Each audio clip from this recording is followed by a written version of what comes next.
Which of the following the state's Child Rights Commission has recently said that the word sir and madam should not be used in schools? They should use only teacher for faculty. So మనకి పాఠశాలలో sir madam అనే పదాలు ఉపయోగించవద్దని వాటికి బదులుగా ఉపాధ్యాయులను teacher అని మాత్రమే పిలవాలని ఇటీవల ఏ రాష్ట్ర బాలల హక్కుల కమిషన్ తెలిపింది అని చెప్పేసి అన్నారండి. సో మనకి జెండర్ ఇన్ఈక్వాలిటీలో భాగంగా సో ఇలా ఎందుకు వీళ్ళిద్దరికి వేరియేషను సో టీచర్ అని చెప్పేసి అనండి అని చెప్పేసి ఇటీవల కాలంలో సో ఏ రాష్ట్ర బాల హక్కుల కమిషన్ తెలిపింది అంటే దట్ ఈజ్ కేరళ అండి. సో మనకి కేరళ అనేది తెలపడం జరిగింది. అట్ ద సేమ్ టైం ఇటీవల కాలంలో ఉత్తరప్రదేశ్లో మనకి మోగ్లీ పాఠశాలలు అని చెప్పేసి మోగ్లీ పాఠశాలలు సో ఈ యొక్క పాఠశాలలు అనేవి ఏదైతే మనకి ఉత్తరప్రదేశ్లో అటవీ ప్రాంతంలో నివసిస్తున్నటువంటి గిరిజనులు ఉంటారో సో అక్కడ పిల్లల కోసం అండి. సో వాళ్ళు పగలంతా సో ఏదో ఒక పనికి వెళ్తూ ఉంటారు, సాయంత్రానికి ఇంటికి వచ్చిన తర్వాత సో ఈ ఒక ఏదైతే మనకి ట్యూషన్స్ లాగా అక్కడ పెడతా ఉన్నారండి. సో వాటికి పెట్టిన పేరు మోగ్లీ పాఠశాలలు. ఇటీవల కాలంలో మోగ్లీ పాఠశాలలు ఏ రాష్ట్ర ప్రభుత్వం సో మన రాష్ట్ర ప్రభుత్వం కాదులే కానండి జనరల్గా రాష్ట్ర ప్రభుత్వ సహకారంతో అక్కడ అటవీ అధికారులు దాన్ని రన్ చేస్తున్నారు. సో మోగ్లీ పాఠశాల అనగానే మనకు ఉత్తరప్రదేశ్ గుర్తు రావాలి. టీచర్ అంటే మేడం సార్ పిలవద్దు, టీచర్ అని పిలవాలనగానే మనకి కేరళ గుర్తు రావాలి. At the same time Tamil Nadu అనగానే మనకి సీఎం బ్రేక్ఫాస్ట్ స్కీమ్ అని చెప్పేసి గుర్తు రావాలి. సో మనకి కర్ణాటక అండి. సో మనకి కర్ణాటక ఇటీవల కాలంలో ఎన్నికలు జరిగినాయి. సో దానికి సంబంధించి సిద్ధరామయ్య గారు సీఎంగా రావడం జరిగిందనే పాయింట్ మనం ఇక్కడ గుర్తుంచుకోవాలి. సో నెక్స్ట్ వన్ చూద్దాము. నెక్స్ట్ వన్ చూసినట్లయితే మ్యాచ్ ద ఫాలోయింగ్. సో ఈ క్రింద ఇచ్చిన వాటిని జతపరచండి అన్నారండి. సో ఇక్కడ సంగీత కళానిధి అవార్డు కానివ్వండి, so Nritya Kalanidhi award, so Vyas Samman award, PEN లేదా Nabokov lifetime achievement award 2023. So జనరల్గా సంగీత కళానిధి అవార్డు సంబంధించి మనం చూసినట్లయితే దీనికి సంబంధించి బొంబాయి జయశ్రీ అని చెప్పేసి ఏమికి రావడం జరిగిందండి. సో నెక్స్ట్ వన్ మనం చూసినట్లయితే సో మనకి నృత్య కళానిధి అవార్డు అయితే మాత్రము వసంత లక్ష్మి నరసింహాచారికి రావడం జరిగింది. వ్యాస్ సమ్మాన్ అయితే మాత్రం జ్ఞాన చతుర్వేది. సో మనకి PEN or Nabokov lifetime achievement award అయితే మాత్రం వినోద్ కుమార్ శుక్లాకి రావడం జరిగింది. సో దీనికి సంబంధించి ఫస్ట్ ఆప్షన్ అనేది కరెక్ట్ ఆప్షన్ అండి. సో ఏదైతే మనకి సంగీత కళానిధి అవార్డు కానివ్వండి, నృత్య కళానిధి అవార్డు కానివ్వండి, ఈ రెండు కూడా మెడ్రాస్ అకాడమీ అని చెప్పేసి కల్చరల్ అకాడమీ ప్రజెంట్ చేస్తూ ఉంటుంది తమిళనాడు నుంచి. సో దాంట్లో భాగంగా ఇక్కడ ఏదైతే మనకి వ్యాస్ సమ్మాన్ అవార్డు ఉంటుందో ఈ వ్యాస్ సమ్మాన్ అనే అవార్డు జ్ఞాన చతుర్వేదికి సంబంధించి రావడం జరిగింది. ఏదైతే మనం పాగల్ ఖానా అనే ఒక నోవెల్కి కానీ రావడం జరిగిందండి. సో జ్ఞాన చతుర్వేదికి పాగల్ ఖానా, సో మనకి పాగల్ ఖానా అని చెప్పేసి ఏదైతే మనకి ఈ యొక్క రచయిత ఏదైతే ఆయన రచించిన నవల పాగల్ ఖానాకి రావడం జరిగింది. సో 1991లో ఏదైతే మనకి కేకే బిర్లా ఫౌండేషన్ అని చెప్పేసి ఉంటుందో వీళ్ళు దీన్ని ప్రజెంట్ చేస్తూ ఉంటారు. సో దాంట్లో భాగంగా 4 లక్షల క్యాష్ ప్రైజ్ అనేది కూడా మనకి వ్యాస్ సమ్మాన్ అవార్డులో ఇస్తూ ఉంటారు. సో 2021కి సంబంధించి ఇది 2022కి సంబంధించి అయితే జ్ఞాన చతుర్వేది అండి. సో 2020 సో మనకి 1కి సంబంధించి సో ఈ సంవత్సరం 32వది, లాస్ట్ టైం వచ్చేసరికి 2021కి సంబంధించి అది 31వదండి. సో దానికి సంబంధించి అస్గర్ వజాహత్ అని చెప్పేసి సో మనకి అస్గర్ సో మనకి వజాహత్ అని చెప్పేసి ఒక ఆయన ఉన్నారండి. ఈయన రచించిన బట్టి ఏదైతే ఉందో మహాబలి సో మనకి అనే ఒక ప్లేక్ అండి. సో మనకి మహాబలి అనే ఒక ప్లేకి ఈ అవార్డు రావడం జరిగింది, వ్యాస్ సమ్మాన్ అవార్డు. ఇది ఓన్లీ హిందీ కవులకు మాత్రమే ఇస్తారనే పాయింట్ కూడా ఇక్కడ మీరు బాగా గుర్తుంచుకోవాలి. హిందీ లిటరసీకి మాత్రమే ఇస్తారండి, వేరే భాషల్లో ఎవరు. కేకే బిర్లా ఫౌండేషన్ వాళ్ళు ఇస్తూ ఉంటారు. నెక్స్ట్ పెన్ ఏదో నబోకోమ్ లైఫ్ టైమ్ అచీవ్మెంట్ అవార్డు అని చెప్పేసి ఇది ఇంటర్నేషనల్ పరంగా సాహితీ రంగంలో విశేష సేవ చేసిన వ్యక్తులకు, అంటే వాళ్ళ కవితలలో ఆధునికత కానివ్వండి సో ఇలాంటివి ఎక్కువగా కనిపిస్తూ ఉండాలి. సో వారికి సంబంధించి వినోద్ కుమార్ శుక్లాకి ఇవ్వడం జరిగింది. సో జనరల్గా ఇది అమెరికా కంట్రీ ఇస్తుంది అనే పాయింట్ కూడా ఇక్కడ మీరు గుర్తుంచుకోవాలి. So first is the correct option. So next one చూద్దాము. సో నెక్స్ట్ వన్ చూసినట్లయితే 2022 డిసెంబర్లో ప్రకటించిన భౌగోళిక సూచి ట్యాగ్లో లేని దాన్ని ఎంచుకోండి. సో మనకి ఏదైతే మనకి జిఐ అని చెప్పేసి అంటామండి. సో మనకి జియోగ్రాఫికల్ ఐడెంటిఫికేషన్ అని చెప్పేసి అంటాము. ఇది 2022లో డిసెంబర్లో కొన్నిటికి ఈ యొక్క జిఐ ట్యాగ్ అని చెప్పేసి ఇవ్వడం జరిగింది. సో వాటిల్లో లేనిదేంటి అని చెప్పేసి అడుగుతూ ఉన్నారు. సో ఇవన్నీ కూడా జిఐ ట్యాగులు పొందినవే, బట్ 2022 డిసెంబర్లో పొందినవి ఏంటి అని చెప్పేసి సో దానిలో లేని దానిని గుర్తించండి అని చెప్పేసి అడుగుతూ ఉన్నారండి. సో ఇక్కడ మనం చూసినట్లయితే మనకి తేలియా రుమాలు అని చెప్పేసి, అదేవిధంగా చక్కెర కేళి అరటి అని చెప్పేసి, స్క్వాష్ మెలోన్ పుచ్చకాయ అని చెప్పేసి, తాండూరు కందిపప్పు అండి మన తెలంగాణని, సో మనకి బానట్టుకర నువ్వులు అని చెప్పేసి, ఆలీబాగ్ తెల్ల ఉల్లిగడ్డలు అంటే మహారాష్ట్ర అండి. సో వీటిల్లో 2022 డిసెంబర్లో ఇవ్వనివి ఏంటి అంటే మనకి తేలియా రుమాలు కానివ్వండి, సో అదేవిధంగా ఇక్కడ చక్కెర కేళి అరటి కానివ్వండి, సో ఈ రెండిటికి ఇవ్వలేదండి, మిగతా అన్నిటికి కూడా ఇచ్చున్నారు. సో జనరల్గా మనకి జిఐ ట్యాగ్స్ చదివేటప్పుడు కొంత బ్యాక్గ్రౌండ్ తెలిసి ఉండాలండి. సో ఈ యొక్క ఏదైతే జియోగ్రాఫికల్ ఇండికేషన్ అంటామో, సో ఈ జిఐ ట్యాగ్ యాక్ట్ ఎప్పుడు వచ్చింది అంటే 1999లో రావడం జరిగింది యాక్ట్. సో ఎప్పటి నుంచి జిఐ ఫోర్స్లోకి వచ్చింది అంటే 2000 ఇయర్ నుంచి ఫోర్స్లోకి రావడం జరిగింది. సో ఏదైతే ఒక ప్రాంతంలో ఏవైతే ఒక కల్చరల్గా కానివ్వండి, సో మనకి ఆరిజిన్ అయినటువంటి ఒక వస్తువులకి జిఐ ట్యాగ్ భౌగోళిక సూచీలు ఇస్తూ ఉంటారు. దానివల్ల ఆ వస్తువు కల్తీ కాకుండా ఉంటుంది, ఆ భౌగోళిక ప్రాంతానికి ఒక విశిష్టత గుర్తింపు రావడం జరుగుతుందండి. సో దీనికి సంబంధించి మన తిరుపతి లడ్డు కానివ్వండి, సో ఇలాంటివి అన్నివి అంటే ఆ పేరుతో వేరే వాళ్ళు తయారు చేయకూడదు, చేస్తే అది చట్టరీత్యా నేరం అవుతుంది, వాళ్ళు మాత్రమే తయారు చేయాలి ఆ ఐటమ్స్ అని చెప్పేసి అంటూ ఉన్నారు. సో దీనికి సంబంధించి చూసినట్లయితే 2000లో ఫోర్స్లోకి రావడం జరిగింది. ఇది ఏ మినిస్ట్రీ కింద పనిచేస్తుందంటే మినిస్ట్రీ ఆఫ్ కామర్స్ కింద పనిచేస్తుందండి. దీని యొక్క జిఐ ట్యాగ్ వ్యాలిడిటీ ఎన్ని సంవత్సరాలు అంటే 10 ఇయర్స్ అని చెప్పేసి గుర్తుంచుకోండి, చాలా ఎగ్జామ్లో కూడా అడుగున్నారు. సో 10 ఇయర్స్ అనేది జిఐ యొక్క వ్యాలిడిటీ. 10 ఇయర్స్ తర్వాత మళ్ళీ మనము రెన్యువల్ చేయించుకుంటూ ఉండాలి. సో ఇటీవల కాలంలో ఆంధ్రప్రదేశ్ నుంచి ఆత్రేయపురం పూతరేకులు కూడా జిఐ ట్యాగ్ అప్లై చేయడం జరిగిందండి. సో మరి మన భారతదేశంలో మొట్టమొదటిసారిగా జిఐ ట్యాగ్ పొందినటువంటి ప్రోడక్ట్ ఏంటి అంటే డార్జిలింగ్ టీ అండి. సో మీ అందరికీ తెలిసిందే, సో మనకి డార్జిలింగ్ టీ అని చెప్పేసి, సో మనకి వెస్ట్ బెంగాల్ అని చెప్పేసి ఉంటుందండి. ఇది ఫస్ట్ 2004వ సంవత్సరంలో జిఐ ట్యాగ్ పొందింది. సో దగ్గరగా మనకి డిసెంబర్ 2022 నాటికి మొత్తం మన భారతదేశంలో 436 జిఐ ట్యాగ్స్ ఉన్నాయి. ఆ జిఐ ట్యాగ్స్లో అత్యధికంగా సో మనకి ఏ స్టేట్ ఉంది అంటే కర్ణాటక ఉందండి, అత్యధికంగా కర్ణాటక. నెక్స్ట్ వచ్చేసరికి తమిళనాడు, సో థర్డ్ వచ్చేసరికి యూపీ ఉందండి అట్ ప్రజెంట్. సో ఇవి ఫ్యూచర్లో మారిపోవచ్చు, ఇప్పటివరకు అయితే ఇవి ఉన్నాయి. కాకపోతే జనరల్గా ఇలాంటివి ఎగ్జామ్ ఎక్కువగా ఫోకస్ చేస్తున్నాడండి. ఏ మినిస్ట్రీ కింద పనిచేస్తుందని, ministry of commerce. So validity ఎన్ని సంవత్సరాలు, 10 సంవత్సరాలని, దీని యాక్ట్ ఎప్పుడు అని చెప్పేసి 99, ఎప్పటి నుంచి ఫోర్స్లోకి వచ్చింది అని చెప్పేసి ఇలాంటివి ఎక్కువగా అడుగుతూ ఉన్నారు. వీటి మీద కూడా మీరు ఫోకస్ చేయండి. సో మొత్తము మరి 436 ఉన్నాయి కదా, చదవాలి కదా అంటే అన్నీ అవసరం లేదండి. సో ఇటీవల కాలంలో ఏమన్నా వస్తే లేదా అప్లై చేసుకుంటే నిహాన్షు అనే ఒక ఆల్కహాలిక్ బీర్ అండి, జపాన్ వాళ్ళు జే ట్యాగ్ అప్లై చేసుకున్నారు. కాంగ్రా టీ అని చెప్పేసి మన భారతదేశంలో హిమాచల్ ప్రదేశ్ రాష్ట్రం నుంచి సో మనకి యూరోపియన్ యూనియన్లో జిఐ ట్యాగ్ ఇవ్వడం జరిగింది. సో అదేవిధంగా నారసింగపెట్ట నాదస్వరం అని చెప్పేసి తమిళనాడుకి సంబంధించినటువంటి జే ట్యాగ్ రావడం జరిగిందండి. సో ఇలాంటివి ఏమైనా ఉంటే ఇటీవల కాలంలో వెరీ రీసెంట్గా అంటే మీరు ఎగ్జామ్కి వెళ్ళే ముందు సో 1 నెల 2 నెలల్లో ఈ మధ్య లాస్ట్గా ఇచ్చిన ఐటమ్స్ని గుర్తుంచుకోండి, ఒక 5-6 ఐటమ్స్ గుర్తుంచుకోండి, లేదా 10 గుర్తుంచుకోండి సరిపోతుంది. లాస్ట్గా గుర్తించినవి ఏవైతే జిఐ ట్యాగ్స్ లాస్ట్గా ఇచ్చున్నారో అవి బాగా ఫోకస్ చేయండి, అంతేగాని 436 చదవడానికి ప్రయత్నం చేయమాకండి. అదేవిధంగా అండమాన్ నికోబార్లో ఇటీవల కాలంలో హుడీ అనే ఒక బోర్డుకి జిఐ ట్యాగ్లు అప్లై చేసుకోవడం జరిగింది. సో ఇలాంటివి కూడా అంటే అండమాన్ నికోబార్ యూటీ కాబట్టి కొంత స్పెషల్గా చూడాలండి. సో ఇలాంటివి మీరు కూడా ఎగ్జామ్ పాయింట్ ఆఫ్ వ్యూలో గుర్తుంచుకోవాల్సిన అంశాలు. రైట్, సో నెక్స్ట్ వన్ చూద్దాము. భారతదేశంలోనే అతిపెద్ద ఏసీ తయారీ యూనిట్ను డైకిన్ సంస్థ ఏ రాష్ట్రంలో ఏర్పాటు చేస్తున్నట్టు ప్రకటించింది, మరియు ఆ కంపెనీ ఏ దేశానికి చెందింది అంటే సో జనరల్గా ఆంధ్రప్రదేశ్లో మనకి ఎస్టాబ్లిష్ చేయాలనుకున్నారు, అది జపాన్ కంట్రీకి సంబంధించిందండి. సో మీ అందరికీ తెలిసిందే ఏసీలని. సో మన ఏసీకి సంబంధించి డైకిన్ కంపెనీ ఓన్లీ అది ఏసీలు మాత్రమే ప్రొడక్ట్ని ఉత్పత్తి చేస్తూ ఉంటుంది, అది మన ఆంధ్రప్రదేశ్లో పెట్టాలని చెప్పేసి ఇటీవల కాలంలో MOU కుదిరిందండి. సో ఇవి గుర్తుంచుకొని సరిపోతుంది. సో నెక్స్ట్ వన్ చూద్దాము. నెక్స్ట్ వన్ చూసినట్లయితే క్రింద ఇచ్చిన ప్రకటనలో సరైన వారిని గుర్తించండి. ఢిల్లీ విజ్ఞాన భవన్లో కేంద్ర సాంస్కృతిక శాఖ ఆధ్వర్యంలో రాష్ట్రపతి ద్రౌపది ముర్ము 2019, 20, 21 ఈ సంవత్సరాలకు సంబంధించి ఫిబ్రవరి 23, 2023 జాతీయ సంగీత నాటక అకాడమీ అవార్డును ప్రదానం చేశారు. ఎస్ అండి, 2019, 20, 21 ఈ 3 సంవత్సరాలు కలిపి ఒకేసారి ప్రదానం చేశారు. ఎందుకంటే అంతకుముందు కోవిడ్ సిచ్యువేషన్ వల్ల ఇవి ఇవ్వలేకపోయారు. 2019 సంవత్సరానికి నాటక అకాడమీ అవార్డు హరికథ కళాకారుడు అండి డి ఉమామహేశ్వరికి ఇచ్చారు.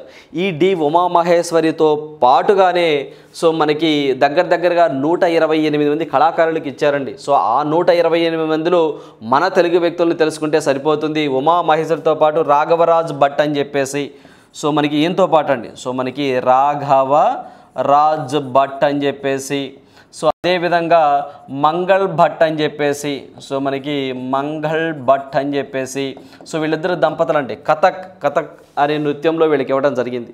2020 సంవత్సరానికి సంగీత నాటక అకాడమీ అవార్డును కూచిపూడి నృత్య కళాకారుడు గరిమెళ్ళ బాలకృష్ణ ప్రసాద్కి ఇచ్చున్నారు. ఆయనతో పాటుగా సో మనకి పసుమర్తి విఠల్ అని చెప్పేసి, పసుమర్తి భారతి అని చెప్పేసి, సో వాళ్ళు కూచిపూడి నృత్యానికి సంబంధించిన వ్యక్తులు, వాళ్ళకు కూడా ఇవ్వడం జరిగిందండి. So at the same time మనకి 2022 సంవత్సరానికి సంగీత నాటక అకాడమీ అవార్డును భరతనాట్య కళాకారుడు ఆర్ వేణుగోపాలరావుకి ఇచ్చారు అని చెప్పేసి అంటున్నారు. This is the wrong one. So Bharatanatya కళాకారుడు కాదండి. సో ఈయన వచ్చేసరికి మనకి స్వరభి కళాకారుడు, అంటే స్వరభి అని చెప్పేసి ఒక కళా నాట్య మండలి ఉంటుందండి. సో అతనికి సంబంధించిన వ్యక్తి స్వరభి అండి. సో మనకి స్వరభి నాట్య కళా మండలి అని ఉంటుంది, దాని యొక్క హెడ్ ఇతను ఆర్ వేణుగోపాల్, అతనికి లభించింది. సో ఇక్కడ మనకి సరైన వాటి అంటే 1, 2, 3 మాత్రమే సరైనవి.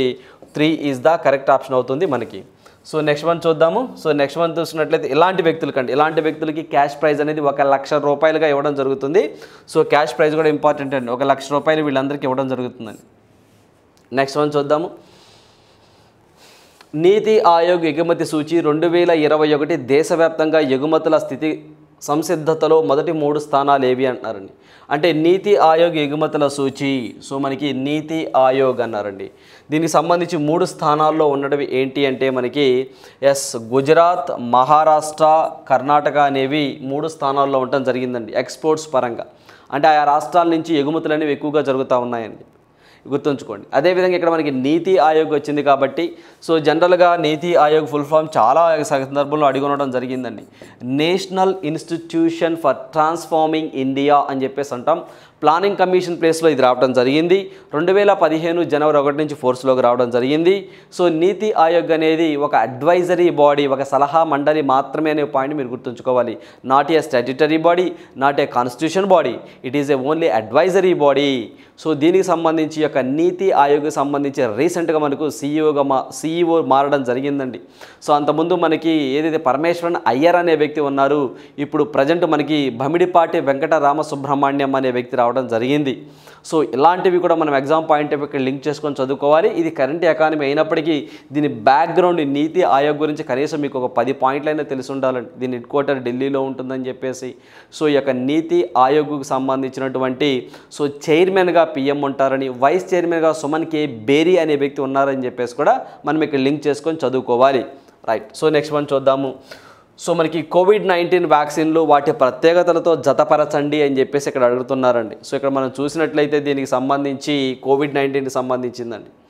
సో మనకి కోర్బావాక్స్ అంటే ఏంటి, సో అదేవిధంగా ఏదైతే మనకి కోవిఫెంజ్ అంటే ఏంటి, స్పుత్నిక్ వి అంటే ఏంటి, సో అదేవిధంగా మనకి ఇన్కోవాక్ కానివ్వండి, కోవాక్సిన్ కానివ్వండి, ఇలా అడుగుతూ ఉన్నారు. సో దీనికి సంబంధించి మనం చూసినట్లయితే కోర్బావాక్స్ అనేది మనకి 5 నుంచి 12 సంవత్సరాల పిల్లలకు భారత్లో వచ్చిన తొలి వ్యాక్సిన్ ఇదేనండి. నెక్స్ట్ వన్ మనం చూసినట్లయితే ఇదే మనకి కోవిఫెంజ్ అని చెప్పేసి అంటాం. సో మొక్కల నుండి తయారు చేసిన తొలి వ్యాక్సిన్ ఇది. సో స్పుత్నిక్ వి అని చెప్పేసి, సో ఇది రష్యావుడు తయారు చేశాడండి. సో ప్రపంచంలోనే మొట్టమొదటి కోవిడ్-19 వ్యాక్సిన్. సో దీంట్లో ఎవరైతే ఈ స్పుత్నిక్ వి వ్యాక్సిన్ తయారీదారులో ఒక వ్యక్తి ఇటీవల కాలంలో చనిపోవడం జరిగిందండి. రైట్. ఇన్కోవాక్ అని చెప్పేసి ఉందండి. సో ఈ ఇన్కోవాక్ చూసినట్లయితే మనకి ముక్కు ద్వారా తీసుకునే మొట్టమొదటి వ్యాక్సిన్ నజల్స్ అని చెప్పేసి అంటామండి. సో దీనికి భారత్ బయోటెక్ వాళ్ళు దీన్ని కనుక్కోవడం జరిగింది. నెక్స్ట్ వచ్చేసరికి ఇంకా భారత్ బయోటెక్ వాళ్ళు కోవాక్సిన్ చెప్పేసి కనుక్కోవడం జరిగిందండి. కోవాక్సిన్ అని చెప్పేసి. కోవిషీల్డ్ అయితే సిరమ్ ఇన్స్టిట్యూట్ వాళ్ళు కనుక్కోవడం జరిగింది. సో మనకి కోవాక్సిన్ అయితే మాత్రం అండి, సో కోవాక్సిన్ అయితేనేమో సో భారత్లో తయారు చేసిన మొట్టమొదటి కోవిడ్-19 వ్యాక్సిన్ అదేనండి. కోవాక్సిన్ అంటే సో మనకి భారత్ బయోటెక్ వాళ్ళు, కోవిషీల్డ్ అయితే సిరమ్ ఇన్స్టిట్యూట్ వాళ్ళు. రైట్. సో దీనికి సంబంధించి first is the correct option. So next one చూద్దాము.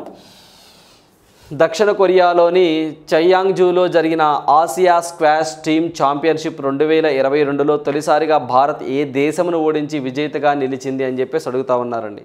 సో మనకి కువైట్ను ఓడించి సో ఇండియా అనేది సో విజేతగా నిలవడం జరిగింది.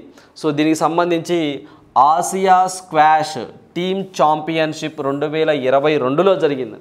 సో ఈ 2022లో తొలిసారిగా భారత్ గెలిచింది. అయితే ఏ దేశము ఓడించి ఏ దేశాన్ని ఓడించిందని అడుగుతున్నారు. సో చూడండి క్వశ్చన్ స్టైల్. ఇటీవల కాలంలో గెలిచిన వాళ్ళని కాదండి, ఓడిపోయిన వాళ్ళని ఎక్కువగా అడుగుతూ ఉన్నారు. సో భారతదేశం ఏ దేశంను ఓడించింది అని చెప్పేసి. రైట్, ఇవి బాగా కొంచెం అబ్జర్వేషన్ చేస్తూ ఉండండి. నెక్స్ట్ 2023 సంవత్సరానికి సంబంధించి ఈ క్రింది తేదీలు ఇతివృత్తాలు అంటే థీమ్స్తో సరి కాని దానిని గుర్తించండి అంటున్నాడండి. సో ఇక్కడ మనకి ఇంటర్నేషనల్ ఎడ్యుకేషన్ డే జనవరి 24 థీమ్ వచ్చేసరికి to invest in people, prioritise education. World cancer day February 4 theme close the care gap 0 అని చెప్పేసి ఉండేదండి. జీరో డిస్క్రిమినేషన్ డే వచ్చేసరికి మార్చి 1 అండి, సేవ్ లైఫ్స్ డీక్రిమినలైజ్ అనేది దాని థీమ్గా ఉంది. So world heritage day April 18, but the theme మాత్రం హెరిటేజ్ క్లైమేట్ అని చెప్పేసి అన్నారు. That is wrong. Heritage changes అని చెప్పేసి ఉండాలండి. సో మనకి హెరిటేజ్ చేంజెస్ అని చెప్పేసి అంటాం మన థీమ్ అది. So that is the wrong one. So which is the not correct కాబట్టి ఇన్కరెక్ట్ కాబట్టి 4th is the wrong one. So next one చూద్దాము.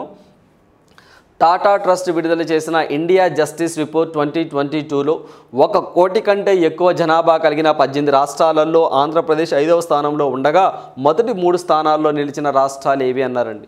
సో మనకి ఇండియా జస్టిస్ రిపోర్ట్ అని చెప్పేసి దీన్ని 2019 నుంచి టాటా ట్రస్ట్ వాళ్ళు పబ్లిష్ చేస్తూ ఉంటారు.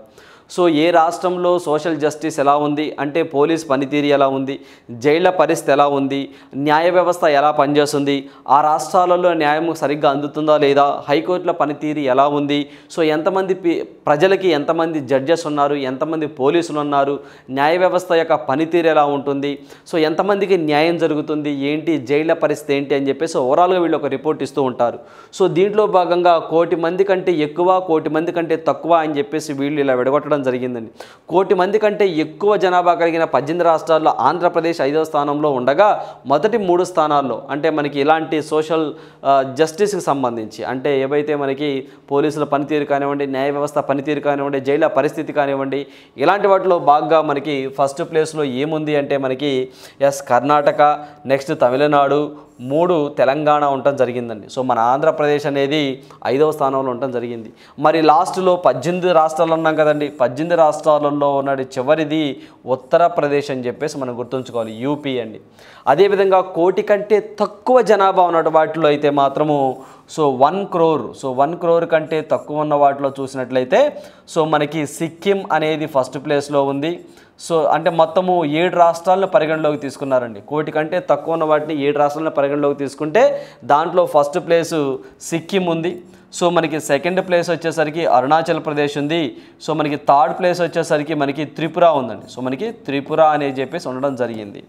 సో మరి బోటంగా ఏముంది 7వ ర్యాంక్ కింద అంటే గోవా ఉంది, గుర్తుంచుకోండి. గోవా అనేది అక్కడ బోటంగా ఉంది, ఇక్కడ ఉత్తరప్రదేశ్ బోటంగా ఉంది, ఆంధ్రప్రదేశ్ 5వ స్థానంలో ఉంది, మన తెలుగు రాష్ట్రమైన తెలంగాణ 3వ స్థానంలో ఉంది.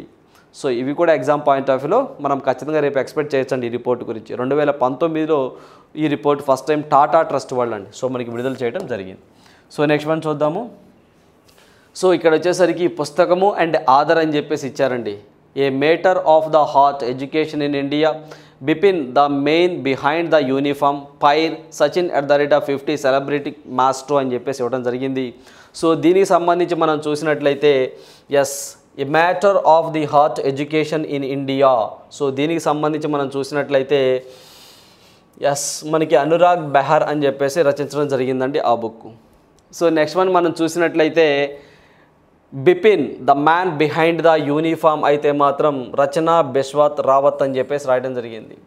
ద పేర్ అంటే మాత్రము సో మనకి పెరుమాళ్ళు మురగన్ అని చెప్పేసి రాయడం జరిగింది. సచిన్ @50 అయితే మాత్రము బోరియా మజుందూర్ రాయడం జరిగింది. సో దీనికి సంబంధించి first option is the correct one. ఎందుకు సార్ అంటే ఇక్కడ మనకి పెర్ అనేది సో బూకర్ ప్రైజ్ అవార్డుకి నామినేషన్ అయిందండి, ఇంకా ఫైనల్ అవ్వలేదు, నామినేషన్ అయింది. సో శ్రీలంక నుంచి ఈ యొక్క బుక్ పెరుమాళ్ మురగన్ అనే వ్యక్తి బుక్ని రాయటం జరిగింది. సో ఇంకా ఫైనల్ అవ్వలేదండి. సచిన్ టెండూల్కర్ యొక్క autobiography playing it my way అని చెప్పేసి రాశారు. ఆ రచించిన ఆధరే మళ్ళీ ఇప్పుడు బోరియా మజుందార్ ఇంకో బుక్ రచించాడు సచిన్ టెండూల్కర్ మీద. సో సచిన్ @50 సెలబ్రేటింగ్ మ్యాస్ట్రో అని బుక్ రచించాడు. ఇటీవల కాలంలో సచిన్ టెండూల్కర్ గారు వాఖెండే స్టేడియం సంబంధించి వారిని విగ్రహాన్ని పెడతామని చెప్పేసి వార్తల్లోకి వచ్చింది. అదేవిధంగా సిడ్నీ క్రికెట్ గ్రౌండ్ ఆస్ట్రేలియాకి సంబంధించి సో ఏదైతే మనకి ఒక వెస్ట్ స్టాండ్కి పేరు పెట్టడం జరిగింది. అదేవిధంగా మనకి ఏదైతే దుబాయ్ సో మనకి షార్జా అండి. సో మనకి షార్జా, సో మనకి క్రికెట్ గ్రౌండ్కి సంబంధించి ఒక గేటుకి ఇతని పేరు పెట్టడం జరిగిందండి. సో ఇటీవల కాలంలో సచిన్ టెండూల్కర్ వార్తల్లోకి వచ్చి ఉన్నారు. సో అదేవిధంగా మనకి ఇక్కడ బిపిన్ రావత్ గారి మీద అండి. సో అతని గురించి మీద రచిన్ బిశ్వాస్ రావత్ బుక్ రాయడం జరిగింది. బిపిన్ రావత్ మీ అందరికీ తెలిసిందేనండి, మన first CDS chief of defence స్టాఫ్గా పనిచేసే హెలికాప్టర్ ప్రమాదంలో తమిళనాడు ఆ ప్రాంతం అక్కడ ఆ ఏరియాలో కన్నూర్ అనే ప్లేస్లో చనిపోవడం జరిగింది. ప్రజెంట్ మనకి CDS ఎవరున్నారంటే అనిల్ చౌహాన్ గారు ఉన్నారు. ఇతను ఉత్తరాఖండ్ రాష్ట్రానికి సంబంధించిన వ్యక్తి. అంతకుముందు బిపిన్ రావత్ గారు కూడా ఉత్తరాఖండ్ రాష్ట్రానికి సంబంధించిన వ్యక్తే. సో మనకి నెక్స్ట్ వన్ చూద్దాము. సో నెక్స్ట్ వన్ చూసినట్లయితే సో మనకి 53వ వరల్డ్ ఎకనామిక్ ఫోరం వార్షిక శిఖరాగ్ర సదస్సు 2023 గురించి సరైన వాక్యాలను ఎంచుకోండి అన్నారండి. సో మనకి ఈ యొక్క వరల్డ్ ఎకనామిక్ ఫోరం వార్షిక శిఖరాగ్ర సదస్సు జనవరి 16, 20, 2023 వరకు స్విట్జర్లాండ్లోని దావోస్లో జరిగింది. Yes correct. డేట్ బాగా గుర్తుంచుకోండి, చాలా ఎగ్జామ్లో డేట్ బాగా మెన్షన్ చేస్తూ ఉన్నారు. అదేవిధంగా ఏ థీమ్తో జరిగిందంటే కోఆపరేషన్ ఇన్ ఫ్రాగ్మెంటెడ్ వరల్డ్ అనే ఇతివృత్తంతో థీమ్తో జరిగిందండి. సో మనకి అదేవిధంగా first correct, second correct. So 20 లక్షల కోట్ల డాలర్ల ఆర్థిక వ్యవస్థ దిశగా భారత్ అనే అంశంపై భారత్ అనే అంశంపై ఈ సమావేశంలో Tata Sons chairman N Chandrasekaran మాట్లాడారు. This is wrong.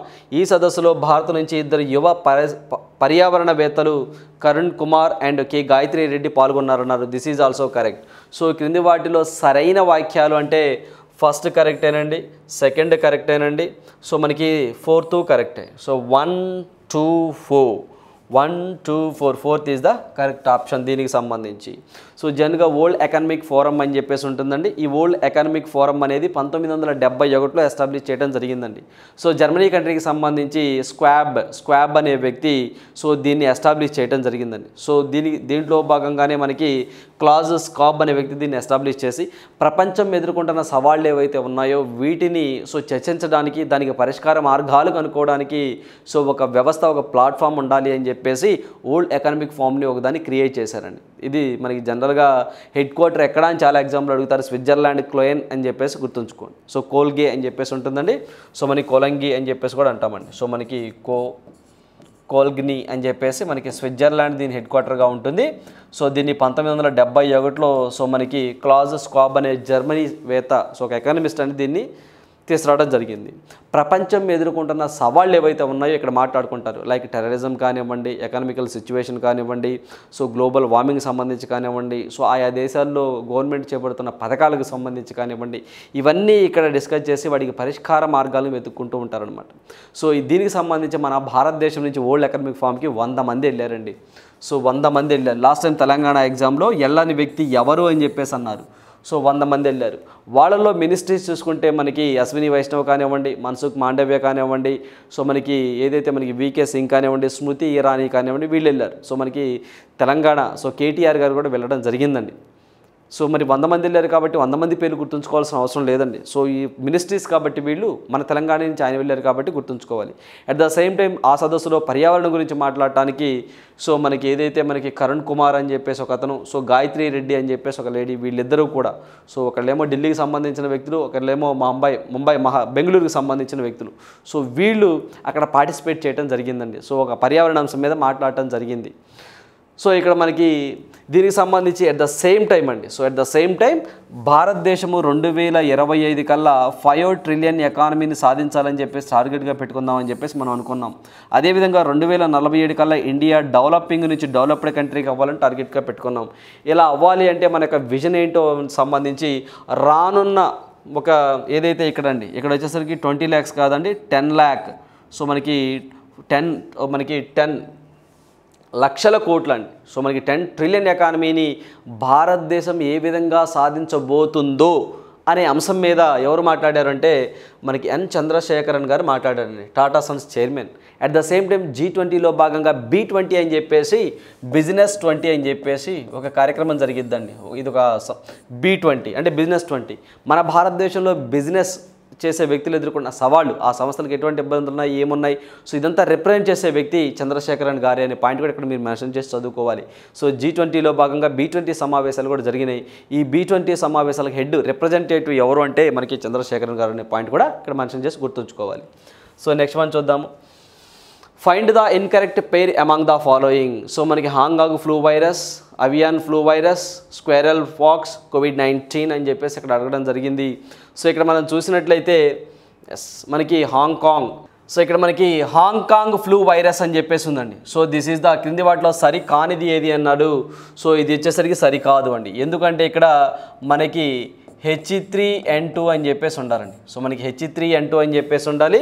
సో దీంట్లో భాగంగా మనం చూసినట్లయితే H3N2 అనేది ఇటు కరెక్ట్గా ఉండాలండి. సో ఈ యొక్క H3N2 మన భారతదేశంలో కూడా వచ్చిందండి. మొట్టమొదటిసారిగా కర్ణాటకలో ఒక మరణం జరిగింది. సో ఆ తర్వాత కర్ణాటక అండి. సో కర్ణాటకలో ఒక మరణం జరిగింది. తర్వాత హర్యానా అని చెప్పేసి హర్యానాలో కూడా ఒక మరణం జరిగిందండి. ఈ యొక్క H3N2ని హాంకాంగ్ ఫ్లూ వైరస్ అని చెప్పేసి కూడా అంటారు. సో ఇట H3N3 అన్నారు, that is the wrong. So avian virus flu అని చెప్పేసి అంటాము. H3 అనేది కరెక్టే. సో మనకి స్క్వెరల్ ఫాక్స్ వచ్చేసి సంబంధించి స్క్వెరల్ ఫాక్స్ వైరసే. COVID-19 వైరస్ కారణం SARS-CoV-2 అని చెప్పేసి అంటాం. సో దీనికి సంబంధించి 1 is the correct answer. So next one చూద్దాము. సో ఆహార ఏదైతే మనకి food and agriculture organization headquarter, IAEA international atomic energy headquarter, so మనకి world intellectual property headquarter, so NATO secretary general headquarter అని చెప్పేసి ఇక్కడ so మనకి heads అండి. వాళ్ళ యొక్క హెడ్స్ ఎక్కడ అని చెప్పేసి అడగడం జరుగుతుందండి, వీటి యొక్క హెడ్స్. సో ఇక్కడ మనకి హెడ్స్ అడిగిన వస్తే మనకి మీ అందరికీ తెలిసిందేనండి, నాటో సెక్రటరీ జనరల్ వచ్చేసరికి సో జేమ్స్ స్టోల్టెన్బర్గ్ అని చెప్పేసి ఇతను నార్వే కంట్రీకి సంబంధించిన వ్యక్తి, గుర్తుంచుకోండి. సో మనకి నార్వే కంట్రీకి సంబంధించిన వ్యక్తి. సో అదేవిధంగా వరల్డ్ ఇంటెలెక్చువల్ ప్రాపర్టీ ఆర్గనైజేషన్ అని చెప్పేసి అంటున్నారండి. సో మనకి వరల్డ్ ప్రాపర్టీ ఇంటెలెక్చువల్ ఆర్గనైజేషన్ చూసినట్లయితే మనకి డారెన్ థాంగ్ అని చెప్పేసి అంటామండి. సో మనకి డారెన్ థాంగ్ అని చెప్పేసి అంటాం. సో అదేవిధంగా మనకి IAEA చూసినట్లయితే మారియో రాఫెల్ గ్రాసో అని చెప్పేసి అంటాము. సో మనకి ఇటలీకి సంబంధించి మనకి ఫుడ్ అండ్ అగ్రికల్చర్ ఆర్గనైజేషన్ చూసినట్లయితే కుడాంగో అని చెప్పేసి అంటాము. సో దీనికి సంబంధించి first is the correct option. So ఇప్పుడు FAO ఫుడ్ అండ్ ఏదైతే మనకి ఫుడ్ అండ్ అగ్రికల్చర్ ఆర్గనైజేషన్ ఉంటుందో దీని యొక్క హెడ్ వచ్చేసరికి కుడాంగో అని చెప్పేసి చైనా కంట్రీకి సంబంధించిన వ్యక్తి అండి ఇతను, చైనా కంట్రీ. సో అదేవిధంగా IAEA రెండోసారి ఇతను మళ్ళీ ఎన్నుకోవడం జరిగిందండి. ఇతను అర్జెంటైనా కంట్రీకి సంబంధించిన వ్యక్తి అండి. సో మనకి అర్జెంటైనా కంట్రీకి సంబంధించిన వ్యక్తి. సో అదేవిధంగా మనకి ఇక్కడ WIPO so intellectual property Daren Tang వచ్చేసరికి సింగపూర్ కంట్రీకి సంబంధించిన వ్యక్తి అండి. సో సింగపూర్ కంట్రీకి సంబంధించిన వ్యక్తి. అంటే ఇలా ఇచ్చినప్పుడు సో వాటి యొక్క హెడ్స్ ఇటీవల కాలంలో ఎక్కువగా అడుగుతూ ఉన్నారండి. వాటి యొక్క హెడ్స్ ఎక్కడ అని చెప్పేసి ఎక్కువగా అడుగుతూ ఉన్నారు. సో IAEA హెడ్ క్వార్టర్ ఎక్కడ అంటే ఆస్ట్రియా వియన్నా అని. So food and agriculture organisation Italy Rome అని చెప్పేసి. సో మనకి నాటో సెక్రటరీ జనరల్ సో మనకి జేమ్స్ స్టోల్టెన్బర్గ్, దీనికి సంబంధించి బెల్జియం బ్రసెల్స్ అని. నాటోలో ఇటీవల కాలంలో ఫిన్లాండ్ అనేది 31 కంట్రీగా జాయిన్ అయిందని చెప్పేసి, స్వీడన్ కూడా ప్రాసెస్లో ఉంది అని చెప్పేసి అనుకుంటున్నారు. సో ఈ యొక్క నాటో 1949 ఏప్రిల్ 4న ఎస్టాబ్లిష్ చేయడం జరిగింది. సో అదేవిధంగా IP సో మనకి ఇంటెలెక్చువల్ ప్రాపర్టీ ఆర్గనైజేషన్ హెడ్ వచ్చేసరికి మన భారత సంస్థకు సంబంధించిన వ్యక్తేనండి అతను. సో అతని పేరే డారెన్ థాంగ్ అని చెప్పేసి అంట, మన భారతీయ మూలాల్లో ఉన్న వ్యక్తి, రైట్. సో ఇది first is the correct option. So next one చూద్దాము. సో నెక్స్ట్ వన్ చూసినట్లయితే as per the periodic labour force survey 2021 which of the following statement is in correct. So దీని అబ్రివేషన్ కూడా చాలా ఎగ్జామ్లో అడిగారండి. PLFS అంటే periodic labour force survey 2020-21 ప్రకారం క్రింది వాణిలో సరి కాని దానిని గుర్తించండి అన్నారు. సో భారతదేశంలో నమోదైన నిరుద్యోగిత రేటు 4.2% అన్నారు.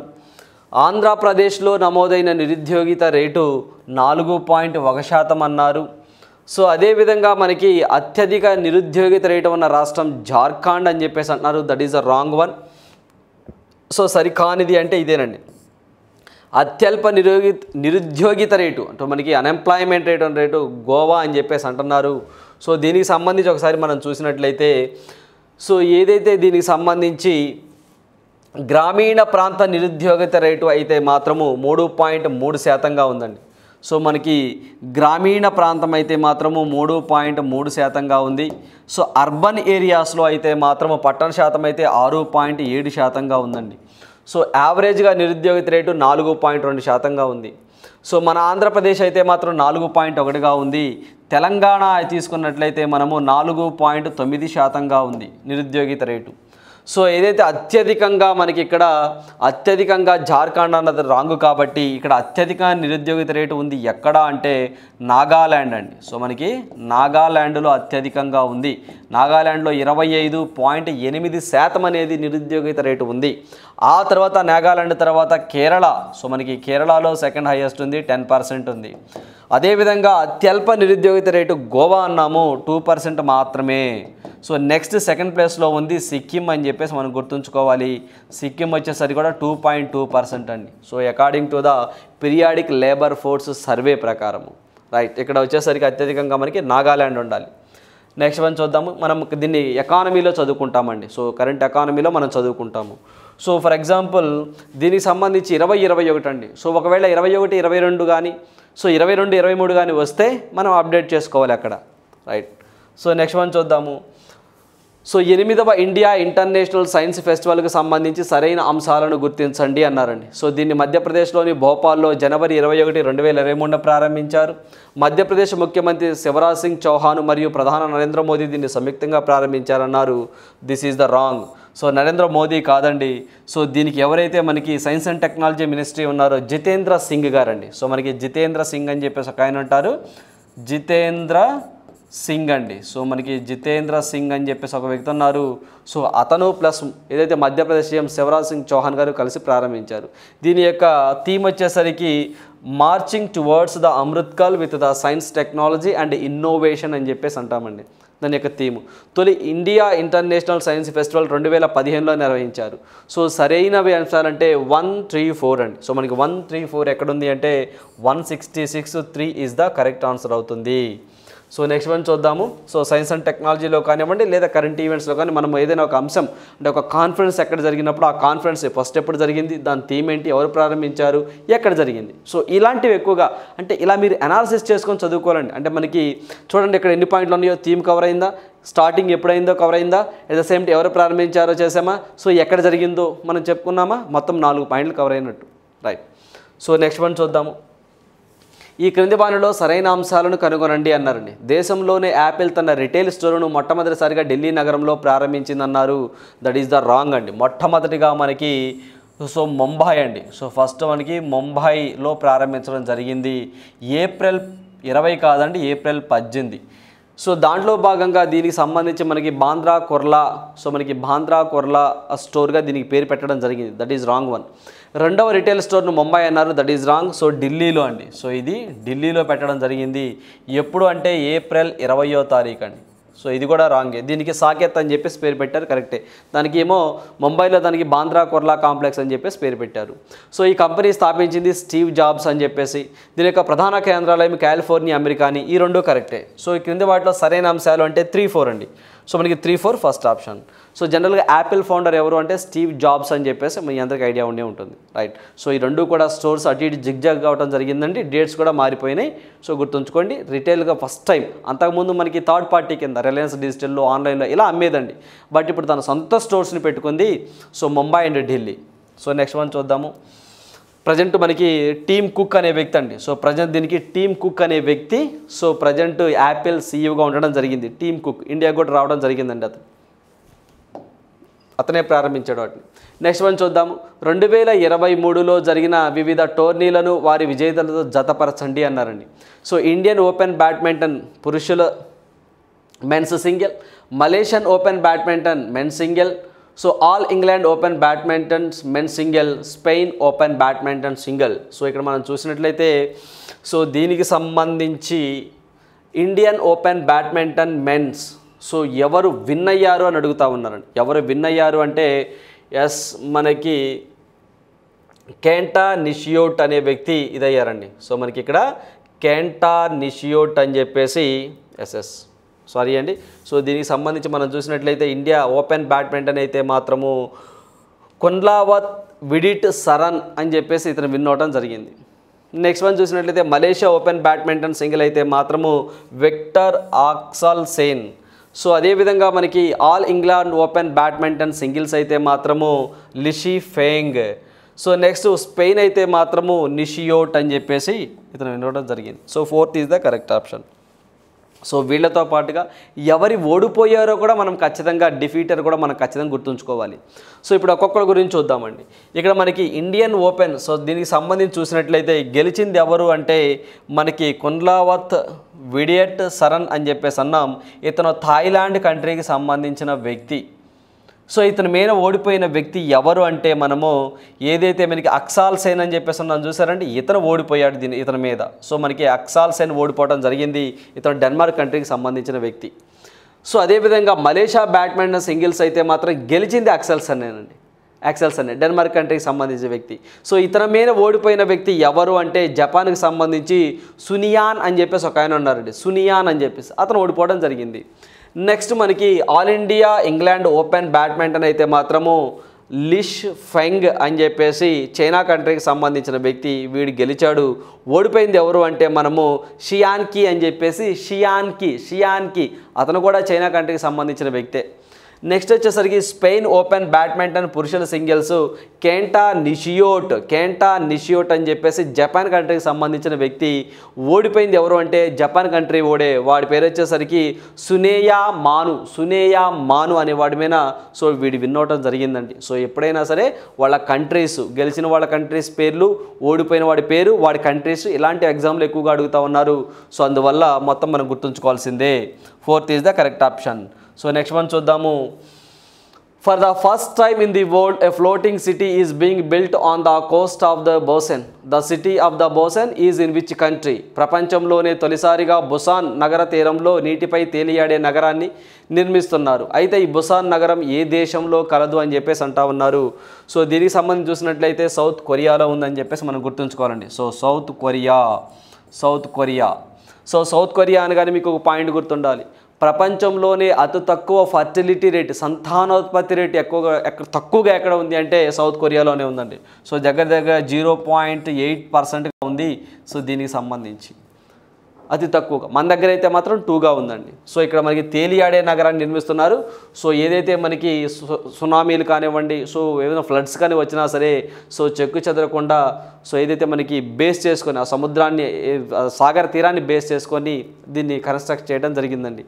సో నీటిపై తేలియాడే నగరం, సో దాన్ని నిర్మిస్తున్నారు బుసాన్ నగరం, right. So 170 question. So Pritzker architecture prize 2023కి సంబంధించింది ఈ క్రింది ప్రకటనలో సరైన వారిని గుర్తించండి అన్నారండి. So Pritzker prize, architecture prize 2023 సంవత్సరానికి యునైటెడ్ కింగ్డమ్కి చెందిన ఆర్కిటెక్టర్ సర్ డేవిడ్ సో మనకి చిప్పర్ ఫీల్డ్కి లభించడం జరిగింది. Yes, this is correct. Pritzker architecture prize నగదు బహుమతి $1,00,000. సో 46వ ప్రిట్జికర్ ప్రైజ్ వేడుకల్లో దీన్ని ప్రదానం చేస్తారన్నారండి. This is wrong. సో 45వ ప్రిట్జికర్ అవార్డ్స్ అని చెప్పేసి మనకు అక్కడ ఉండాలండి. సో మనకి అంతకుముందు 44వ ప్రిట్జికర్ అవార్డ్స్ అనేవి అయిపోవడం జరిగింది. ఇప్పుడు ఇది 45వ ప్రిట్జికర్ వేడుకల్లో వీటిని ప్రదానం చేస్తారు అని చెప్పేసి ఉండాలి. సో అక్కడ 46 ఉంది, that is wrong. Pritzker architecture ప్రైజ్ను 2018లో గెలుపొందిన మొట్టమొదటి భారతీయుడు బాలకృష్ణ విఠల్ దాస్ దోషి అంటున్నారు. Yes, this is absolutely correct. 2022 సంవత్సరానికి సంబంధించి అవార్డును పొందిన వ్యక్తి ఫ్రాన్సిస్ కేరే. సో ఇతను బుర్కినా ఫాసో దేశానికి చెందిన వ్యక్తి అని చెప్పేసి అంటున్నారండి. So this is also correct. So ఇక్కడ మనకి కరెక్ట్ ఆప్షన్ వచ్చేసరికి 1, 3, 4 అని చెప్పేసి మనం గుర్తుంచుకోవాలి. సో జనరల్గా ప్రిట్జికర్ అవార్డు అనేది ఆర్కిటెక్చర్ రంగంలో ఇస్తూ ఉంటారు. సో ఎవరైనా విశేష సేవలు చేస్తే ఆర్కిటెక్ట్ రంగంలో సో వీళ్ళకి అవార్డు ఇస్తూ ఉంటారు. సో దీనికి సంబంధించి ఈ అవార్డుని ఏదైతే మనకి యూకేకి సంబంధించినటువంటి చిప్పర్ ఫీల్డ్కి 45వ ప్రిట్జికర్ వేడుకల్లో దీన్ని ప్రదానం చేస్తారని చెప్పేసి గుర్తుంచుకోండి. అదేవిధంగా మన భారతదేశం నుంచి పొందిన ఒకే ఒక్క వ్యక్తి బాలకృష్ణ విఠల్ దాస్ దోషిగా ఉన్నారు. సో ఇది 2022 సంవత్సరానికి సంబంధించి కూడా ఫ్రాన్సిస్ కేరే, ఆయన కంట్రీ గుర్తుంచుకోండి, బుర్కినా ఫాసో అని చెప్పేసి మనం ఖచ్చితంగా గుర్తుంచుకోవాలి. సో ఈ యొక్క ప్రిట్జికర్ అవార్డు నోబెల్ అవార్డుతో కంపేర్ చేసుకుంటారండి. ఆర్కిటెక్ట్ రంగంలో ఇచ్చే హైయెస్ట్ అవార్డే ఈ అవార్డు. సో నెక్స్ట్ వన్ చూద్దాము. సో నెక్స్ట్ వన్ చూసినట్లయితే క్రింది వ్యాఖ్యానాలను పరిశీలించి సరైన సమాధానాన్ని గుర్తించండి అన్నారండి. సో మార్చి 2022 నుంచి మార్చి 2023 వరకు భారతదేశంలో 10 రాష్ట్రాలకు ఎన్నికలు నిర్వహించారు. సో జమ్మూ అండ్ కాశ్మీర్ నియోజకవర్గాల పునర్విభజన ప్రకారం అసెంబ్లీ స్థానాల సంఖ్య 83 నుంచి 90కి పెంచుతున్నట్లు రంజన్ ప్రకాష్ దేశాయ్ అధ్యక్షతన డీలిమిటేషన్ కమిషన్ పేర్కొంది. సో ఇలాంటివి మనం జనరల్గా కరెంటు పాలిటీలు ఎక్కువగా చూసుకుంటూ ఉండాలండి. So this is also correct. So దీనికి సంబంధించి రంజనా ప్రకాష్ దేశాయ్ అధ్యక్షతన ఏర్పడిన డీలిమిటేషన్ కమిషన్ పేర్కొందన్నారు. So this is also correct. So next one చూసినట్లయితే సో మనకి జాతీయ బీసీ కమిషన్కు రాజ్యాంగ హోదా ఇచ్చిన అనంతరం రెండవ చైర్మన్గా హన్స్ రాజ్ గంగారాం అహిర్ను నియమించారు. Yes, this is also correct. కేంద్ర ప్రభుత్వం ఆర్థికంగా వెనుకబడిన అగ్రవర్ణాల్లోని విద్యా ఉద్యోగాల్లో 10% రిజర్వేషన్ కల్పించడం కోసం చేసిన 103వ రాజ్యాంగ సవరణ చట్టాన్ని తమిళనాడు ప్రభుత్వం అమలు చేసే ప్రసక్తి లేదని ఇటీవల కాలంలో ప్రకటించింది అని చెప్పేసి అన్నారు. ఎస్, దిస్ ఈజ్ సో మనకి దీనికి సంబంధించింది ఏదైతే మనకి దిస్ ఈజ్ ఆల్సో కరెక్ట్ అండి. So last one, Lok Sabha speaker ఎన్నిక తేదీ నుండి 1 నెలలోపు డిప్యూటీ స్పీకర్ను ఎన్నుకునేందుకు 93వ అధికరణ సవరించాలని లోక్సభలో బికాన్ రంజన్ భట్టాచార్య ప్రైవేట్ బిల్లును ప్రవేశపెట్టారు అని చెప్పేసి ఇక్కడ మనం అడుగుతూ ఉన్నారండి. సో ఇక్కడ మనం చూసినట్లయితే దీనికి సంబంధించి ఎస్ 1 2 3 4 అండి. సో మనకి అన్నీ కరెక్టే అని చెప్పేసి మనం గుర్తుంచుకోవాలి. సో మనకి 1 2 3 4 అనేది కరెక్టేనండి. సో 5 వచ్చేసరికి లోక్సభ స్పీకర్ ఎన్నిక తేదీ నుండి 1 నెలలోపు డిప్యూటీ స్పీకర్ను ఎన్నుకునేందుకు 93వ అధికరణ సో మనకి సవరించాలని లోక్సభలో beacon Ranjan Bhattacharya private bill ప్రవేశపెట్టారు అని చెప్పేసి ఇక్కడ అడుగుతూ ఉన్నారు. ఈ 5th అనేది రాంగ్, ఎందుకంటే ఇక్కడ ప్రేమచంద్రన్ అనే వ్యక్తి ఉండాలండి. సో మనకి ప్రేమచంద్రన్ అనే వ్యక్తి సో మనకి ప్రైవేట్ బిల్లును ప్రవేశపెట్టిన వ్యక్తి అండి. సో అందువల్ల మనకి 3 ఈజ్ ద కరెక్ట్ ఆప్షన్. జనరల్గా ఇది మన కరెంట్ పాలిటీలో మనం కవర్ చేస్తూ ఉండాలి. సో నెక్స్ట్ వన్ చూద్దాము. సో నెక్స్ట్ వన్ చూసినట్లయితే నేవీ ముంబై అంతర్జాతీయ విమానాశ్రయానికి ఇటీవల ఏ పేరును పెట్టారు అని చెప్పేసి అన్నారు. సో మనకి డిబి పాటిల్ ఇంటర్నేషనల్ ఎయిర్పోర్ట్గా పేరు మార్చడం జరిగిందండి. సో ఇటీవల కాలంలో మనం ఏదైతే ఎయిర్పోర్ట్స్కి సంబంధించి ఏదైతే మనకి ఎయిర్పోర్ట్స్ ఉంటాయో ఈ ఎయిర్పోర్ట్స్ నేమ్ చేంజ్ చేస్తే మనం ఖచ్చితంగా దాని పేరేంటో కూడా మనం తెలుసుకోవాలండి. మనకి ఇటీవల కాలంలో మోపా ఇంటర్నేషనల్ ఎయిర్పోర్ట్ని మనోహర్ పారికర్ ఇంటర్నేషనల్ ఎయిర్పోర్ట్గా పేరు మార్చడం జరిగింది, గోవాలో ఉంటుందండి. సో అదేవిధంగా మనకి ఇలాంటివి మనకి రీసెంట్గా మనకి డోనిపోలో ఇంటర్నేషనల్ ఎయిర్పోర్ట్ అని చెప్పేసి అరుణాచల్ ప్రదేశ్లో మనకి పెట్టడం జరిగింది గ్రీన్ఫీల్డ్ ఎయిర్పోర్ట్గా. మన ఆంధ్రప్రదేశ్ విషయం తీసుకున్నట్టయితే రీసెంట్గా భోగాపురం సో మనకి విమానాశ్రయానికి శంకుస్థాపన చేయడం జరిగింది జగన్మోహన్ రెడ్డి గారు. సో ఇలాంటివి ఏవైతే ఇంటర్నేషనల్ ఎయిర్పోర్ట్స్ ఉంటే మనం ఖచ్చితంగా పేరు మార్చినా లేదా ఎక్కడన్నా టెర్మినల్ ప్రారంభించినా మనం ఖచ్చితంగా ఎగ్జామ్ పాయింట్ ఆఫ్ వ్యూలో చదువుకోవాలి. సో ఇటీవల కాలంలో మనకి ఏదైతే మనకి ప్రైమ్ మినిస్టర్ నరేంద్ర మోదీ గారు సో కెంపెగౌడ ఇంటర్నేషనల్ ఎయిర్పోర్ట్ అని చెప్పేసి మనకి కర్ణాటకలో ఉంటుందండి. సో మన శివమొగ్గ ఇంటర్నేషనల్ ఎయిర్పోర్ట్ అని చెప్పేసి సో అది కెంపెగౌడ ఇంటర్నేషనల్ ఎయిర్పోర్ట్ అండి. సో జనరల్గా బెంగళూరు సో అది కమలం ఆకృతిలో అండి. సో మనకి కమలం ఆకృతిలో ఉంటుంది. సో మనకి చెన్నైలో మనకి ఒక టెర్మినల్ ప్రారంభించారండి. సో అది ఒక నాట్య భంగిమ ఆకృతిలో ఉంటుంది. ఆ టెర్మినల్కి పెట్టిన పేరు అన్నా అని చెప్పేసి పేరు పెట్టడం జరిగింది. మన భారతదేశంలో అతిపెద్ద ఎయిర్పోర్ట్ వచ్చేసరికి ఇందిరాగాంధీ ఇంటర్నేషనల్ ఎయిర్పోర్ట్ అని చెప్పేసి మనకి ఢిల్లీలో ఉంటుంది. అతి చిన్నది తమిళనాడులో తిరుచువెల్లి, దాన్ని ట్రిచి అని చెప్పేసి కూడా అంటారు, అది అక్కడ అతి చిన్నది అని చెప్పేసి మనం గుర్తుంచుకోవాలి. సో నెక్స్ట్ వన్ చూద్దాము. సో నెక్స్ట్ వన్ చూసినట్లయితే మానవ శరీరంలో కనుగొనబడిన కొత్త అవయవం గురించి సరికాని సమాధానాన్ని గుర్తించండి అన్నారండి. అవయవం పేరు 5వ జత లాలాజల గ్రంథి అని. నెదర్లాండ్కి చెందిన క్యాన్సర్ ఇన్స్టిట్యూట్ శాస్త్రవేత్తలు దీన్ని కనుగొన్నారని, మానవుడిలో సాధారణంగా 4 జతల లాలాజల గ్రంథులు ఉంటాయి అని చెప్పేసి ఇక్కడ మనం అడుగుతున్నారు. So 3 is the correct answer. ఎందుకంటే ఇక్కడ సరి కాని అంశాలు ఏంటి అంటే 1 3 అండి. సో 1 3 సరి కాదు అని చెప్పేసి చెప్తా ఉన్నారు. సో మనకి సరి కాని అంశాలను గుర్తించండి అన్నారు. అవయవం పేరు 4వ జత అని చెప్పేసి 5వ జత అని చెప్పేసి అంటున్నారు. సో మనకి 5వ జత అంటున్నారు. సో ఇది మనం చూస్తే 4వ జత అని చెప్పేసి మనం గుర్తుంచుకోవాలండి. సో మనకి 4వ జత అని చెప్పేసి అంటున్నారు. సో మానవుడిలో సాధారణంగా 4 జతలు లాలాజల గ్రంథులు కలవు అని చెప్పేసి అంటున్నారు. సో 3 గ్రంథులు కలవు అని చెప్పేసి ఇక్కడ ఉండాలండి. సో అలా పేరు మార్చడం జరిగింది. So this is the wrong one. So 1 3 is the correct one. Next one చూద్దాము. సో క్రింది ఇచ్చిన ప్రకటనలో సరి కాని దాటిని గుర్తించండి అన్నారండి. సో మనకి ఉక్రెయిన్ అధ్యక్షుడు వ్లాదిమిర్ జెలెన్స్కీకు 2023 సంవత్సరానికి పోలాండ్ అత్యున్నత పౌర పురస్కారం సో మనకి order of the night eagle అని లభించింది. ఎస్, భారతీయ పారిశ్రామికవేత్త టాటా సన్స్ చైర్మన్ సో మనకి రతన్ టాటాకు ఈ సంవత్సరానికి భూటాన్ అత్యున్నత పౌర పురస్కారమైనటువంటి నడగ్ పేల్గి కేర్లో లభించడం జరిగిందన్నారండి. This is the wrong. So ఇది ఎవరికి వచ్చిందంటే నరేంద్ర మోదీ గారికి ఈ అవార్డు రావడం జరిగిందండి. సో మోడీ గారికి ఈ అవార్డు రావడం జరిగింది. సో దీనికి సంబంధించి రతన్ టాటా గారికి ఆస్ట్రేలియన్ పౌర పురస్కారం అని చెప్పేసి రావడం జరిగింది. సో సరి కానిది ఏంటి అంటే సెకండ్ అనేది సరి కానిదండి. సెకండ్ ఆప్షన్ అనేది సరి కానిది. సో కింద మనం చూస్తే మనకి కిరణ్ నాడార్ అని చెప్పేసి ఈమె ఇది మన హెచ్సిఎల్ ఫౌండర్ అండి. శివా నాడార్ ఉన్నారు, ఆమె యొక్క సో మనకి వైఫ్ అండి. ఈమెకి ఏదైతే మనకి 2023 2023 సంవత్సరానికి ఫ్రాన్స్ అత్యున్నత పౌర పురస్కారము Chevalier de Legion de Honneur award లభించింది. సో న్యూఢిల్లీలోని మౌలానా ఆజాద్ ఎడ్యుకేషన్ ఫౌండేషన్కి చెందిన 2022 సంవత్సరానికి గాను sir Syed excellence national award లభించింది అన్నారు. This is also correct. So జనరల్గా ఇక్కడ మనం చూసినట్లయితే ఇక్కడ నరేంద్ర మోదీ గారికి అవార్డు రావడం జరిగింది. రతన్ టాటా గారికి అయితే మాత్రము ఆస్ట్రేలియన్ పౌర పురస్కారం రావడం జరిగింది. సో జెలెన్స్కీ గారికి ఇటీవల కాలంలో జాన్ ఎఫ్ కెనడీ అవార్డు కానివ్వండి, మనకి ఎఫ్ కెనడీ అవార్డు కానివ్వండి, సో అదేవిధంగా time person of the year award కానివ్వండి, టైమ్స్ మ్యాగజైన్ ఇస్తుందండి అది కానివ్వండి. సో అదేవిధంగా మనకి లేజియన్ ఆఫ్ హానర్ అని చెప్పేసి ఫ్రాన్స్ కంట్రీ ఒకటి ఇస్తుందండి. సో మనకి లేజియన్ ఆఫ్ హానర్ అని చెప్పేసి ఫ్రాన్స్ కంట్రీ ఒకటి ఇస్తుంది. సో నెక్స్ట్ మనం చూసినట్లయితే ఆర్డర్ ఆఫ్ వియాస్టర్ అని చెప్పేసి సో మనకి వియాస్టర్ అవార్డు అని చెప్పేసి లాత్వియా కంట్రీ అనేది ఇస్తుందండి. సో ఇలాంటి ఇటీవల కాలంలో ఎక్కువగా మనకి జెలెన్స్కీకి అవార్డు రావడం జరిగింది. సో ఆయన యొక్క రష్యా ఉక్రెయిన్కి సంబంధించి వార్లో భాగంగా అతని యొక్క దేశం మీద చూపించిన తెగువ, అతని యొక్క ప్రతిభ ఆధారంగా ఈ కొన్ని కంట్రీస్ అండి John F Kennedy award America వాడు ఇచ్చాడు. అదేవిధంగా సో ఏదైతే లేజియన్ ఆఫ్ హానర్ ఫ్రాన్స్ వాళ్ళు ఇచ్చారు.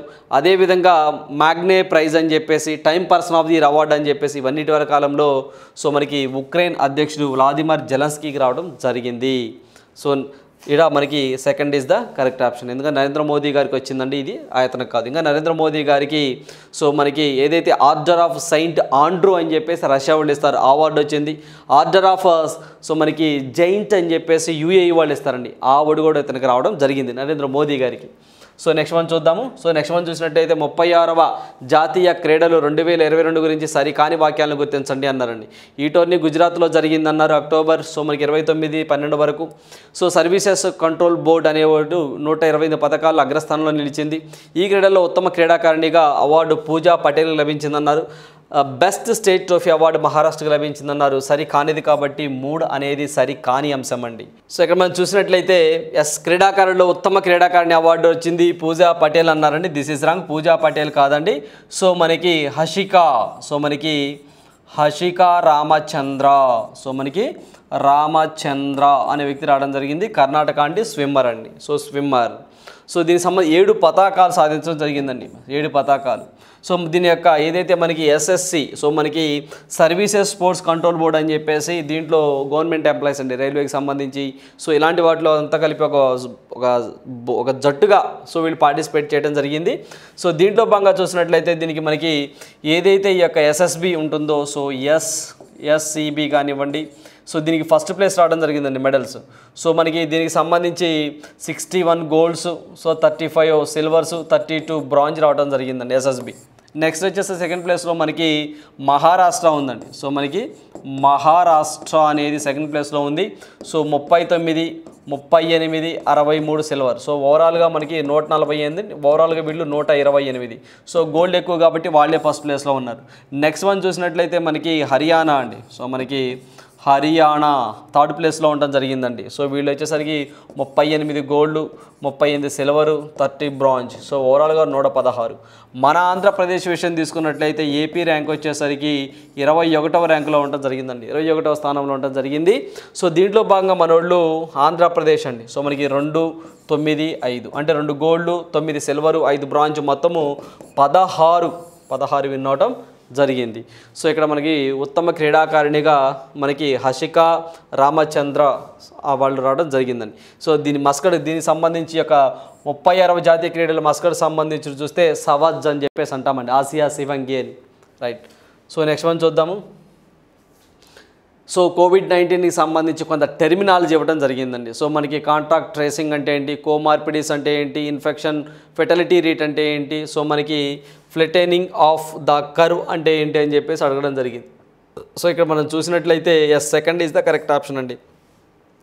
అంటే మనకి ఈ యొక్క ఏదైతే మనకి కాంటాక్ట్ ట్రేసింగ్ అంటే వ్యాధి సోకిన వ్యక్తులను గుర్తించి వారిని నియంత్రించడం.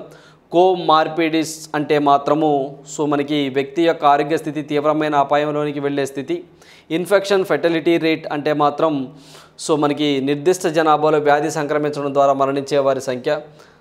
సో మనకి ఫ్లాటనింగ్ ఆఫ్ ది కర్వ్ అయితే మాత్రము సో మనకి కోవిడ్-19 కేసుల సంఖ్యను రోజుల వారీగా తగ్గడం. సో ఇది టెర్మినాలజీ అండి. కోవిడ్-19కి సంబంధించి ఒక పరిభాష అంటే WHO వీళ్ళ గైడ్లైన్స్ ఇలా ఉంటాయి అని చెప్పి చెప్పడం జరిగింది.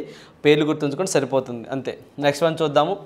ప్రపంచ బ్యాంక్ విడుదల చేసిన లాజిస్టిక్స్ పనితీరు సూచి 2023లో ఇండియా 38వ స్థానంలో నిలవగా మొదటి 3 స్థానాల్లో నిలిచిన దేశాలు ఏవి అని చెప్పేసి అడుగుతూ ఉన్నారండి. సో మనకి సింగపూర్, సో మనకి ఫిన్లాండ్, డెన్మార్క్ అని చెప్పేసి మనం చెప్పొచ్చు. సో ఏంటి అంటే దీనికి సంబంధించి మనం లాజిస్టిక్స్ అని చెప్పేసి అన్నామండి. అంటే లాజిస్టిక్ పనితీరు అంటే ఏవైనా గూడ్స్ని సో ఎంత త్వరిగతిన సో ఎంత ఇబ్బంది లేకుండా స్మూత్గా ఒక కంట్రీ నుంచి ఇంకో కంట్రీకి పంపించడానికి లాజిస్టిక్స్ అంటారు. ఈ లాజిస్టిక్స్ విధానాన్ని సో మనకి సింగపూర్, ఫిన్లాండ్, డెన్మార్క్ సో బాగా అమలు చేస్తున్నాయని చెప్పేసి వీళ్ళు ఈ యొక్క రిపోర్ట్ ఇవ్వడం జరిగింది. ఈ లాజిస్టిక్ రిపోర్ట్ని ఎవరిస్తారంటే ప్రపంచ బ్యాంక్ అని చెప్పేసి గుర్తుంచుకోండి. సో దీనికి first is the correct option. So next one చూద్దాము. సో మనకి ఏరోస్పేస్ రంగంలో అంకుర సంస్థ స్టార్టప్లను ప్రోత్సహించడంతో పాటు వాటి మార్కెట్లోకి తీసుకెళ్లేందుకు తగిన ప్రోత్సాహం అందించేందుకు హిందుస్థాన్ ఏరోనాటిక్ లిమిటెడ్తో కలిసి టీ హబ్ అండి. సో టెక్నాలజీ హబ్ అంటాం. టీ హబ్ అంటే వ్యూహాత్మక భాగస్వామ్యాన్ని ప్రకటించింది. ఈ మేరకు ఇరు సంస్థల మధ్య ఏ తేదీన పరస్పర అవగాహన ఒప్పందం కుదిరింది అన్నారండి. సో మనకి టీ హబ్కి సో హిందుస్థాన్ ఏరోనాటిక్ లిమిటెడ్కి మధ్య ఏ ఒప్పందం కుదిరింది, సో అది ఎప్పటి నుంచి, సో మనకి ఎప్పుడు కుదిరింది అని చెప్పేసి అడుగుతూ ఉన్నారండి. సో దీనికి సంబంధించి మార్చి 17, 2023న ఈ ఒప్పందం కుదరటం జరిగింది. సో మనకి హిందుస్థాన్ ఏరోనాటిక్ లిమిటెడ్ వాళ్ళకి కానివ్వండి, సో ఈ యొక్క టీ హబ్ అని చెప్పేసి హైదరాబాద్ కేంద్రంగా పనిచేస్తూ ఉంటుంది వీళ్ళకండి. ఎందుకు? స్టార్టప్ కంపెనీస్ ప్రోత్సహించడంలో భాగంగా. రైట్. సో నెక్స్ట్ వన్ చూద్దాము. ఫార్మాస్యూటికల్ కంపెనీలు తమ ఔషధాలను ఉత్పత్తులను ప్రోత్సహించడానికి అనైతికంగా తాయిలాలు ఇవ్వకుండా చూసేందుకు చట్టపరమైన నియంత్రణను రూపొందించేందుకు కేంద్ర ప్రభుత్వం ఈ క్రింది ఎవరి నేతృత్వంలో కమిటీని ఏర్పాటు చేసింది అన్నారండి. సో మనకి ఏదైతే మనకి వీకే పాల్ కమిటీ అని చెప్పేసి ఒక కమిటీని ఈ నేతృత్వంలో కమిటీని వేయడం జరిగిందండి. ఎందుకు? ఏదైతే ఈ ఫార్మాస్యూటికల్ అవినీతి జరుగుతూ ఉందో సో వీటికి సంబంధించినటువంటి బ్లూ ప్రింట్ ఇవ్వమని చెప్పేసి ఈ కమిటీ వేయడం జరిగింది. సో అదేవిధంగా మన దేశంలో తయారైనటువంటి కంపెనీస్ మెడిసిన్ ఏవైతే ఉన్నాయో మనం ఎక్కువగా అమెరికాకి ఎక్స్పోర్ట్ చేస్తున్నామని చెప్పేసి గుర్తుంచుకోండి. సో మన దేశీయంగా తయారవుతున్నటువంటి మెడిసిన్ అండి సో దగ్గరగా సో ఆల్మోస్ట్ ఒక 50 to 60% మన హైదరాబాద్ కేంద్రంగానే, ఒక 50% హైదరాబాద్ కేంద్రంగానే తయారవుతున్నాయని చెప్పేసి మన భారతదేశం మొత్తం మీద హైదరాబాద్ సో మనకి అక్కడే తయారవుతున్నాయని చెప్పేసి కూడా మనం గుర్తుంచుకోవాలి. సో నెక్స్ట్ వన్ చూద్దాము. వేదాలలో సారాన్ని అందరికీ అందించే ప్రధాన లక్ష్యంతో భారత ప్రభుత్వం రూపొందించిన వేదిక్ హెరిటేజ్ పోర్టల్కి క్రింది వారిలో ఎవరు ప్రారంభించారు అంటే సో మన దీనికి సంబంధించి అమిత్ షా గారు ప్రారంభించారండి.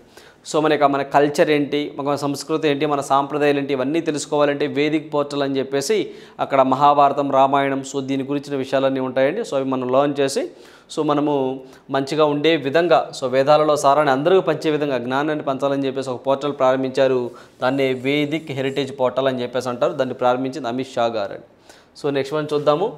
సో నెక్స్ట్ వన్ చూసి ఇటీవల కాలంలో అండి ఇక్కడ ద్రౌపది ముర్ము గారు చూసినట్లయితే మనకి ఎలిఫెంట్ ప్రాజెక్ట్లో భాగంగా మనకి కజరంగా నేషనల్ పార్కులో గజోత్సవం ఆమె ప్రారంభించారు.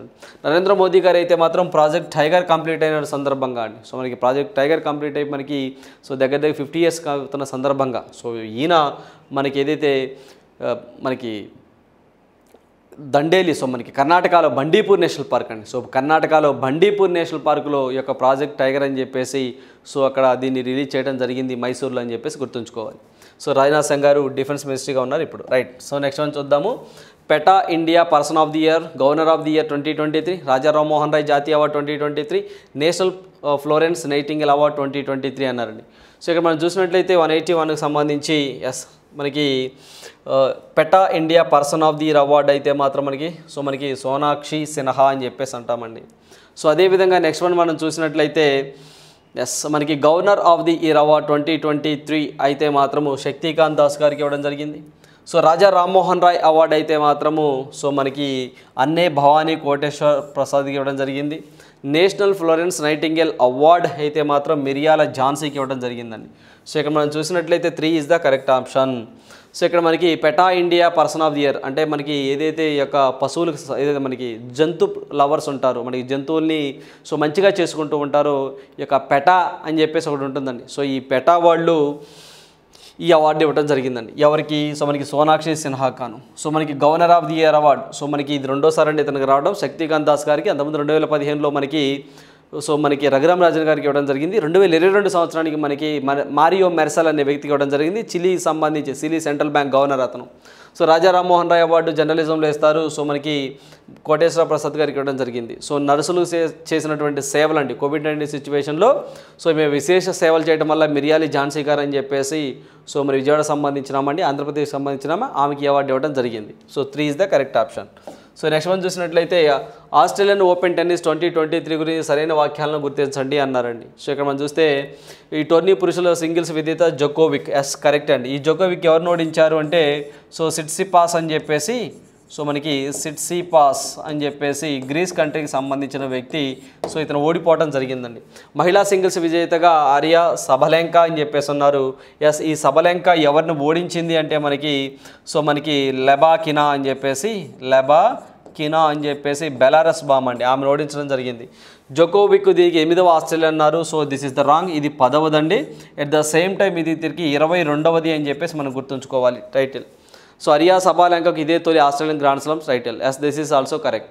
సో ఇక్కడ మనం చూసినట్లయితే 3 is the correct option. So మనకి 1 కరెక్టే, 2 కరెక్టే, 4 కరెక్టే. సో 3 ఎందుకు కాదు అంటే జోకోవిక్కి ఇది 10వది ఆస్ట్రేలియన్ ఓపెన్, మొత్తంగా 22వది విన్నర్ అని చెప్పేసి గుర్తుంచుకోవాలి.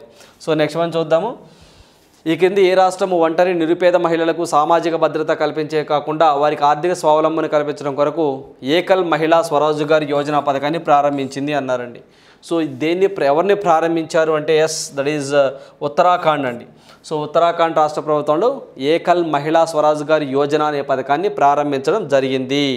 సో జనరల్గా ఇలాంటి స్కీమ్స్ అండి. సో మనకి ఏకల్ మహిళా స్వరోజ్గార్ యోజన అంటే ఎవరైతే మనకి ఆర్థికంగా వెనుకబడిన మహిళలు ఉంటారో వాళ్ళకి సో 50,000 నుంచి ₹1,00,000 వరకు, సో ₹1,00,000 వరకు సో బ్యాంక్ రుణాన్ని కల్పిస్తారండి. సో వాళ్ళు పశువులు పెంచుకోవడం కానీ, గొర్రెల పెంపకం కానివ్వండి, ఫ్యాన్సీ షాప్ పెట్టుకోవడం, ఇలా వాళ్ళ కాళ్ళ మీద వాళ్ళు నిలబడే విధంగా వాళ్ళకి సో మనకి ₹1,00,000 దాకా ప్రొవైడ్ చేస్తారు. ఆ ₹1,00,000లో మనకి ఒక 50% వరకు సబ్సిడీ ఇస్తుంది గవర్నమెంట్. సో వాళ్ళు మిగతా కట్టాల్సింది 50,000. సో ఇలా ఈ స్కీమ్ని తీసుకురావడం జరిగింది. ఇటీవల కాలంలో మధ్యప్రదేశ్ చూసినట్లయితే లాడ్లీ బెహనా యోజన అని చెప్పేసి పేద మహిళల అకౌంట్లో ₹1,000 వేస్తారని చెప్పేసి రీసెంట్గా వార్తల్లోకి వచ్చింది. అదేవిధంగా అమా సశక్తీకరణ యోజన అని చెప్పేసి సిక్కిం తీసుకురావడం జరిగిందండి. ఎవరైతే ఉమెన్ గృహిణులు ఉంటారో వాళ్ళకి ₹20,000 అకౌంట్లో వేస్తామని చెప్పేసి అమన్ సశక్తీకరణ యోజన అనే స్కీమ్ని తీసుకురావడం జరిగింది. సో ఇక లింక్ చేసుకొని చదువుకోండి. సో నెక్స్ట్ వన్ చూద్దాము. సో ఈ క్రింది ప్రవచనాల్లో సరికాని దానిని గుర్తించండి అన్నారండి. ఇటీవల మాండోస్ తుఫాను తమిళనాడు, పుదుచ్చేరి మరియు రాయలసీమలో తీవ్ర ప్రభావాన్ని చూపాయి. ఎస్. ఇటీవల Nagpur metro rail Guinness book of world రికార్డుతో గుర్తింపు పొందింది. ఎస్. భారతదేశంలో అత్యధికంగా రామ్సాట్ అంటే చిత్తడి సంరక్షణ ప్రాంతాలు ఒడిశా, ఉత్తరప్రదేశ్, తమిళనాడు అన్నారు. This is the wrong. So ఎక్కువగా ఎక్కడ ఉన్నాయంటే ఈ యొక్క రామ్సార్ సైట్స్ వచ్చేసరికి తమిళనాడు అండి. సో మనకి ఫస్ట్ తమిళనాడులో 14 ఉన్నాయి. ఆ తర్వాత ఉత్తరప్రదేశ్ 10 ఉన్నాయి. సో ఆ తర్వాత ఒడిషా 1, సో మనకి పంజాబ్ 1, 6 ఉండటం జరిగింది. సో అంతేవల్ల ఇది రాంగ్ అండి. సో దేశంలో తొలి అల్యూమినియం రైలు కోచ్ ఫ్యాక్టరీ పాలక్కాడ్, కేరళ ఉందన్నారు. Yes this is correct. So Ramsar act అనగానే మీకు 1971 గుర్తు రావాలి. సో ఫోర్స్లోకి వచ్చింది అయితే మాత్రం 1975 అని చెప్పేసి మీకు గుర్తు రావాలండి. సో అదేవిధంగా ఈ యొక్క రామ్సార్ సైట్స్ మనము వెట్లాండ్స్ డే అని చెప్పేసి ఫిబ్రవరి 2వ తారీఖున సెలబ్రేట్ చేసుకుంటూ ఉంటాం అనే పాయింట్ ఇక్కడ మనం బాగా గుర్తుంచుకోవాలి. భారతదేశం ఇప్పటివరకు మొత్తం రామ్సార్ సైట్ల సంఖ్య ఎంత అంటే 75 అని చెప్పేసి మనం గుర్తుంచుకోవాలి. సో నెక్స్ట్ వన్ చూద్దాము. సో నెక్స్ట్ వన్ చూసినట్లయితే 2027 నాటికి భారత్ వంటి వర్ధమాన దేశాల్లో భారీ మౌలిక వసతుల ప్రాజెక్టులకు పారదర్శకంగా నిధులు అందించేందుకు ఈ కూటమి partnership for global infrastructure and investment అనే పథకానికి సంబంధించిన ప్రణాళికలను ఆవిష్కరించింది అన్నారండి. సో ఇక్కడ మనం చూసినట్లయితే which alliance has unveiled the plan for the partnership for the global infrastructure and investment to transparently fund massive infrastructure projects in developing countries like India by 2027. So that is G7 అండి, group of 7 అభివృద్ధి చెందిన దేశాల కూటమి అని చెప్పేసి కూడా అనొచ్చు దీన్ని. సో జనరల్గా ఏదైతే ఈ యొక్క G7లో ఉన్న కంట్రీస్ మొత్తం కలిపి వర్ధమాన దేశాలు కానివ్వండి, అభివృద్ధి చెందుతున్న దేశాలు కానీ, పేద దేశాలు కానివ్వండి, వీటిని ఆదుకునేందుకు సో మనకి ఏదైతే దగ్గరగా partnership for global infrastructure and investment అనే పథకాన్ని తీసుకురావడం జరిగింది. సో దీంట్లో భాగంగా కొంత అమౌంట్ కూడా మేము ఖర్చు చేస్తాము అని చెప్పేసి వీళ్ళు చెప్తా ఉన్నారు. సో మాది G7 కూటమి అని చెప్పేసి గుర్తుంచుకోండి. సో అదేవిధంగా I2U2లో ఉన్న దేశాలు చూసినట్లయితే మనము I2U2 అండి. So India, Israel, UAE and USA అని చెప్పేసి అంటామండి. సో దానికి సంబంధించి I2U2 సమ్మిట్ అని చెప్పేసి. నెక్స్ట్ బ్రిక్స్ అంటే మేము ఎందుకు చేసింది, రీసెంట్గా న్యూ డెవలప్మెంట్ బ్యాంక్ అని చెప్పేసి దిల్మా రోసెఫ్ అనే ఒక ఆమె లేడీ రావడం జరిగిందండి. సో ఈ యొక్క బ్రిక్స్ కూటమి మనకి ఎక్కడ ఉంటుంది అంటే షాంఘై, చైనా దీని ప్రధాన కేంద్రాలయంగా ఉంటుంది. సో G20 అనగానే గ్రూప్ ఆఫ్ 20 అని చెప్పేసి G20 సమ్మిట్ ఈ సంవత్సరం మన ఇండియాలో జరుగుతుంది. ప్రీవియస్ మనకి మనకి ఇండోనేషియాలో జరిగిందని చెప్పేసి మనం డిస్కస్ చేసుకోవడం జరిగిందండి. రైట్. సో నెక్స్ట్ వన్ చూద్దాము. సో క్రింది వారిలో సరైనది గుర్తించండి అన్నారండి. సో మూత్ర పరీక్ష ద్వారా కాలేయ క్యాన్సర్ను గుర్తించే విధానాన్ని స్కాట్లాండ్కి చెందిన శాస్త్రవేత్తలు అభివృద్ధి చేశారు. పిల్లలకు న్యూమోకాకల్ వ్యాధి సోకకుండా నివారించే టీకాను భారత బయోటెక్ సంస్థ ప్రకటించింది. అరుదైన కొత్త వర్గాన్ని యూకేలోని బ్రిస్టల్ యూనివర్సిటీ పరిశోధకులు కనుగొన్నారు. దీనిని ERగా నామకరణం చేశారన్నారు. సరైనది ఏంటి అని చెప్పేసి అన్నారు. సో సరైనది కాబట్టి 1-3 సరైనవేనండి. ఎందుకు అంటే ఏదైతే మూత్ర పరీక్ష ద్వారా కాలేయ క్యాన్సర్ను గుర్తించే విధానాన్ని స్కాట్లాండ్కి చెందిన శాస్త్రవేత్తలు అభివృద్ధి చేశారు. అరుదైన కొత్త వర్గాన్ని వీళ్ళు చేశారు. సో దీనికి మాత్రము అయితే మనము న్యూమోకల్ వ్యాధి సోకకుండా నివారించే టీకాను భారత బయోటెక్ అన్నారు. This is the wrong. So Aurobindo ఫార్మాకి సంబంధించి సో మీ అందరికీ తెలిసిందేనండి. సో మనకి అరబిందో ఫార్మా అని చెప్పేసి ఉంటుందండి. సో మనకి అరబిందో ఫార్మాకి సంబంధించి ఒక ఏదైతే మనకి టెర్జిన్ బయోటిక్ అని చెప్పేసి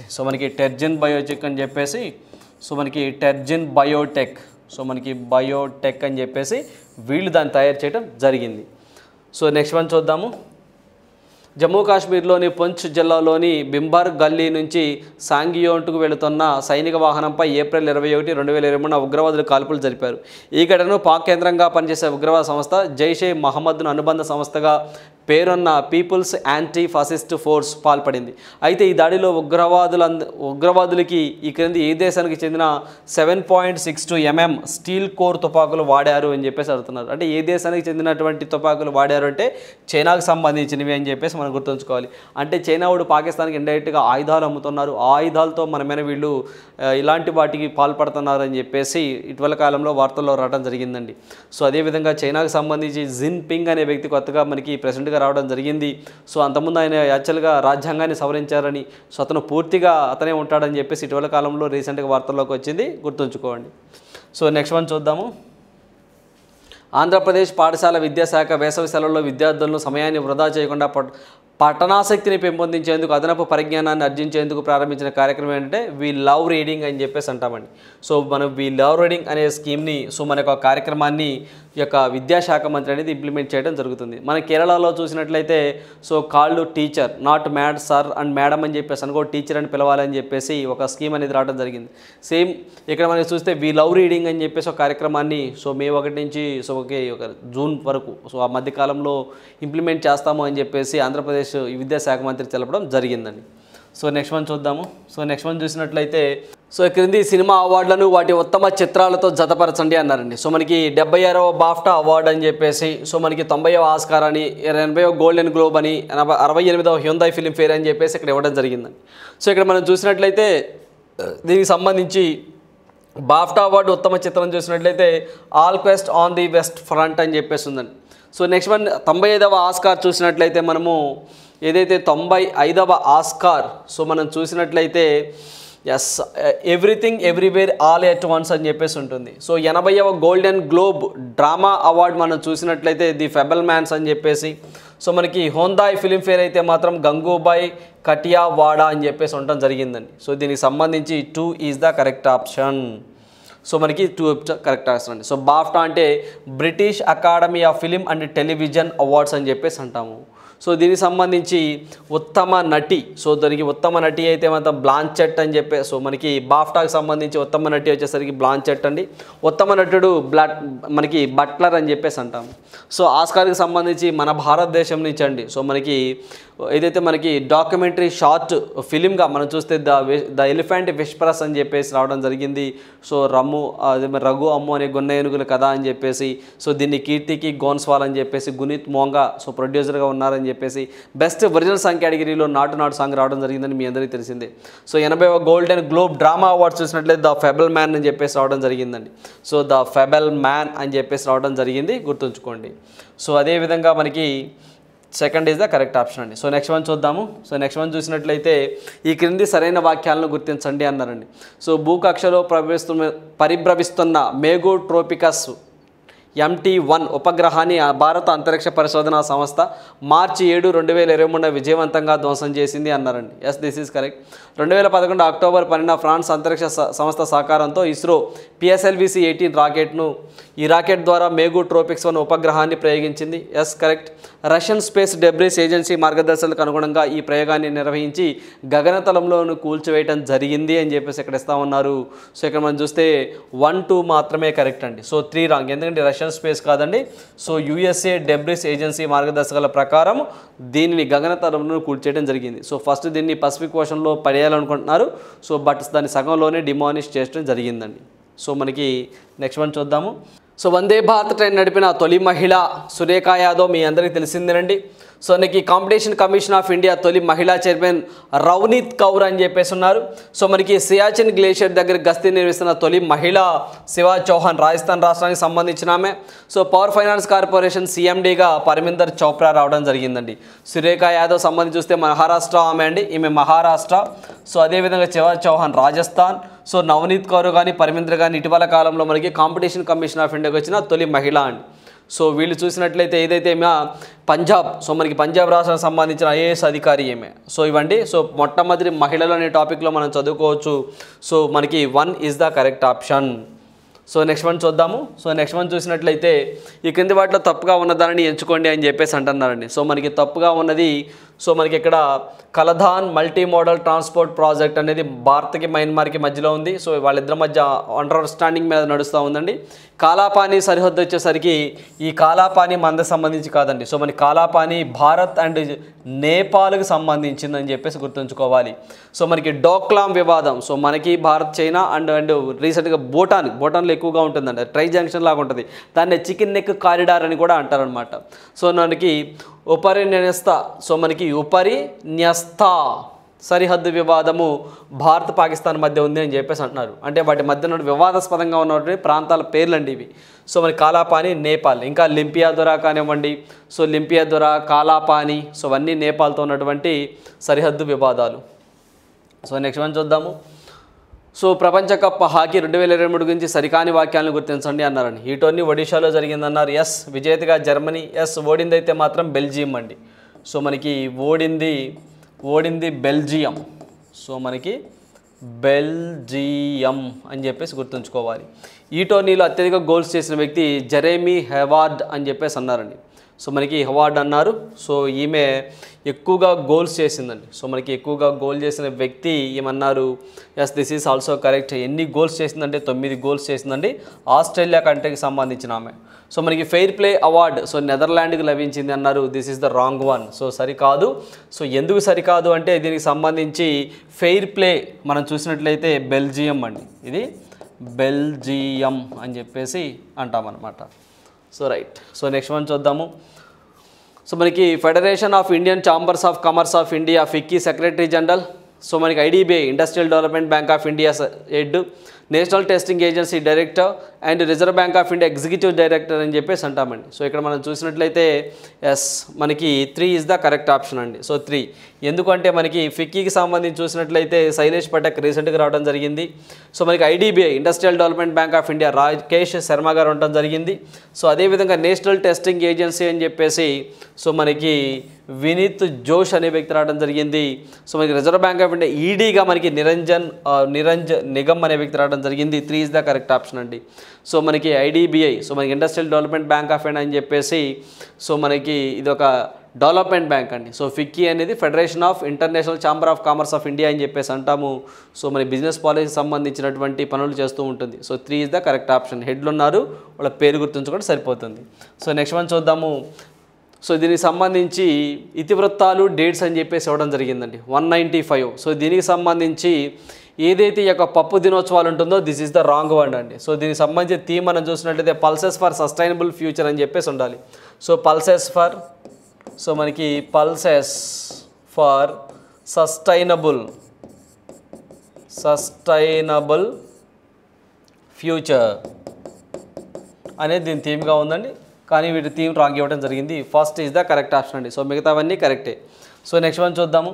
సో నెక్స్ట్ వన్ చూసినట్లయితే ఉక్రెయిన్పై రష్యా యుద్ధానికి సంబంధించిన సరైన వాక్యాలను ఎంచుకోండి అన్నారండి. సో మనకి ఇది ఫిబ్రవరి 24, 2023 నాటికి ఏడాది కానొస్తుందని చెప్పేసి అంటున్నారు. Yes, this is correct. So అదేవిధంగా మనకి రష్యా సైనిక చర్యలో నెదర్లాండ్స్ దేశంలో గల ది హెగ్ నగరంలో ఉన్న అంతర్జాతీయ న్యాయస్థానంలో మార్చి 3, 2023 ఉక్రెయిన్ ఫిర్యాదు చేసింది అన్నారు. This is the wrong one అండి. మార్చి 3 కాదు, ఎప్పుడు ఫిర్యాదు చేసిందంటే ఫిబ్రవరి 27న ఫిర్యాదు చేయటం జరిగింది. సో దీనికి సంబంధించి కీవ్ రాజధాని నిప్పర్ నది ఒడ్డున కలదు. కీవ్కు ఉత్తరాన 130 కిలోమీటర్ల దూరంలో చెర్నోబిల్ అణు విద్యుత్ కేంద్రం ఉందని చెప్పేసి. సో ప్రపంచంలోనే అతిపెద్ద సరుకు రవాణా విమానంగా పేరొందిన యాంటోనోమ్ AN-225, సో దీన్ని మ్రియా లేదా స్వప్నం అంటారు. రష్యా సైనికులు ఫిబ్రవరి 28, 2020 ధ్వంసం చేశారు అంటున్నారండి. So this is also correct. So 196 సంబంధించి 3 ఈజ్ ద కరెక్ట్ ఆప్షన్ అండి. సో 1 కరెక్టే, 2 రాంగ్, 3 కరెక్ట్, 4. ఎందుకంటే ఈ యొక్క రష్యా మీద అంతర్జాతీయ న్యాయస్థానంలో ద హెగ్ అని చెప్పేసి చదువుకుంటాం, అక్కడ ఉక్రెయిన్ ఎప్పుడు ఫిర్యాదు చేసిందంటే ఫిబ్రవరి 27న. సో అందువల్ల అది తప్పైంది, మార్చి 3 అనేది. సో నెక్స్ట్ వన్ చూద్దాము. సో మనకి ఉడాన్ 1, సో మనకి బుక్స్ అండ్ ఆథర్స్ అని చెప్పేసి ఇవ్వడం జరిగిందండి.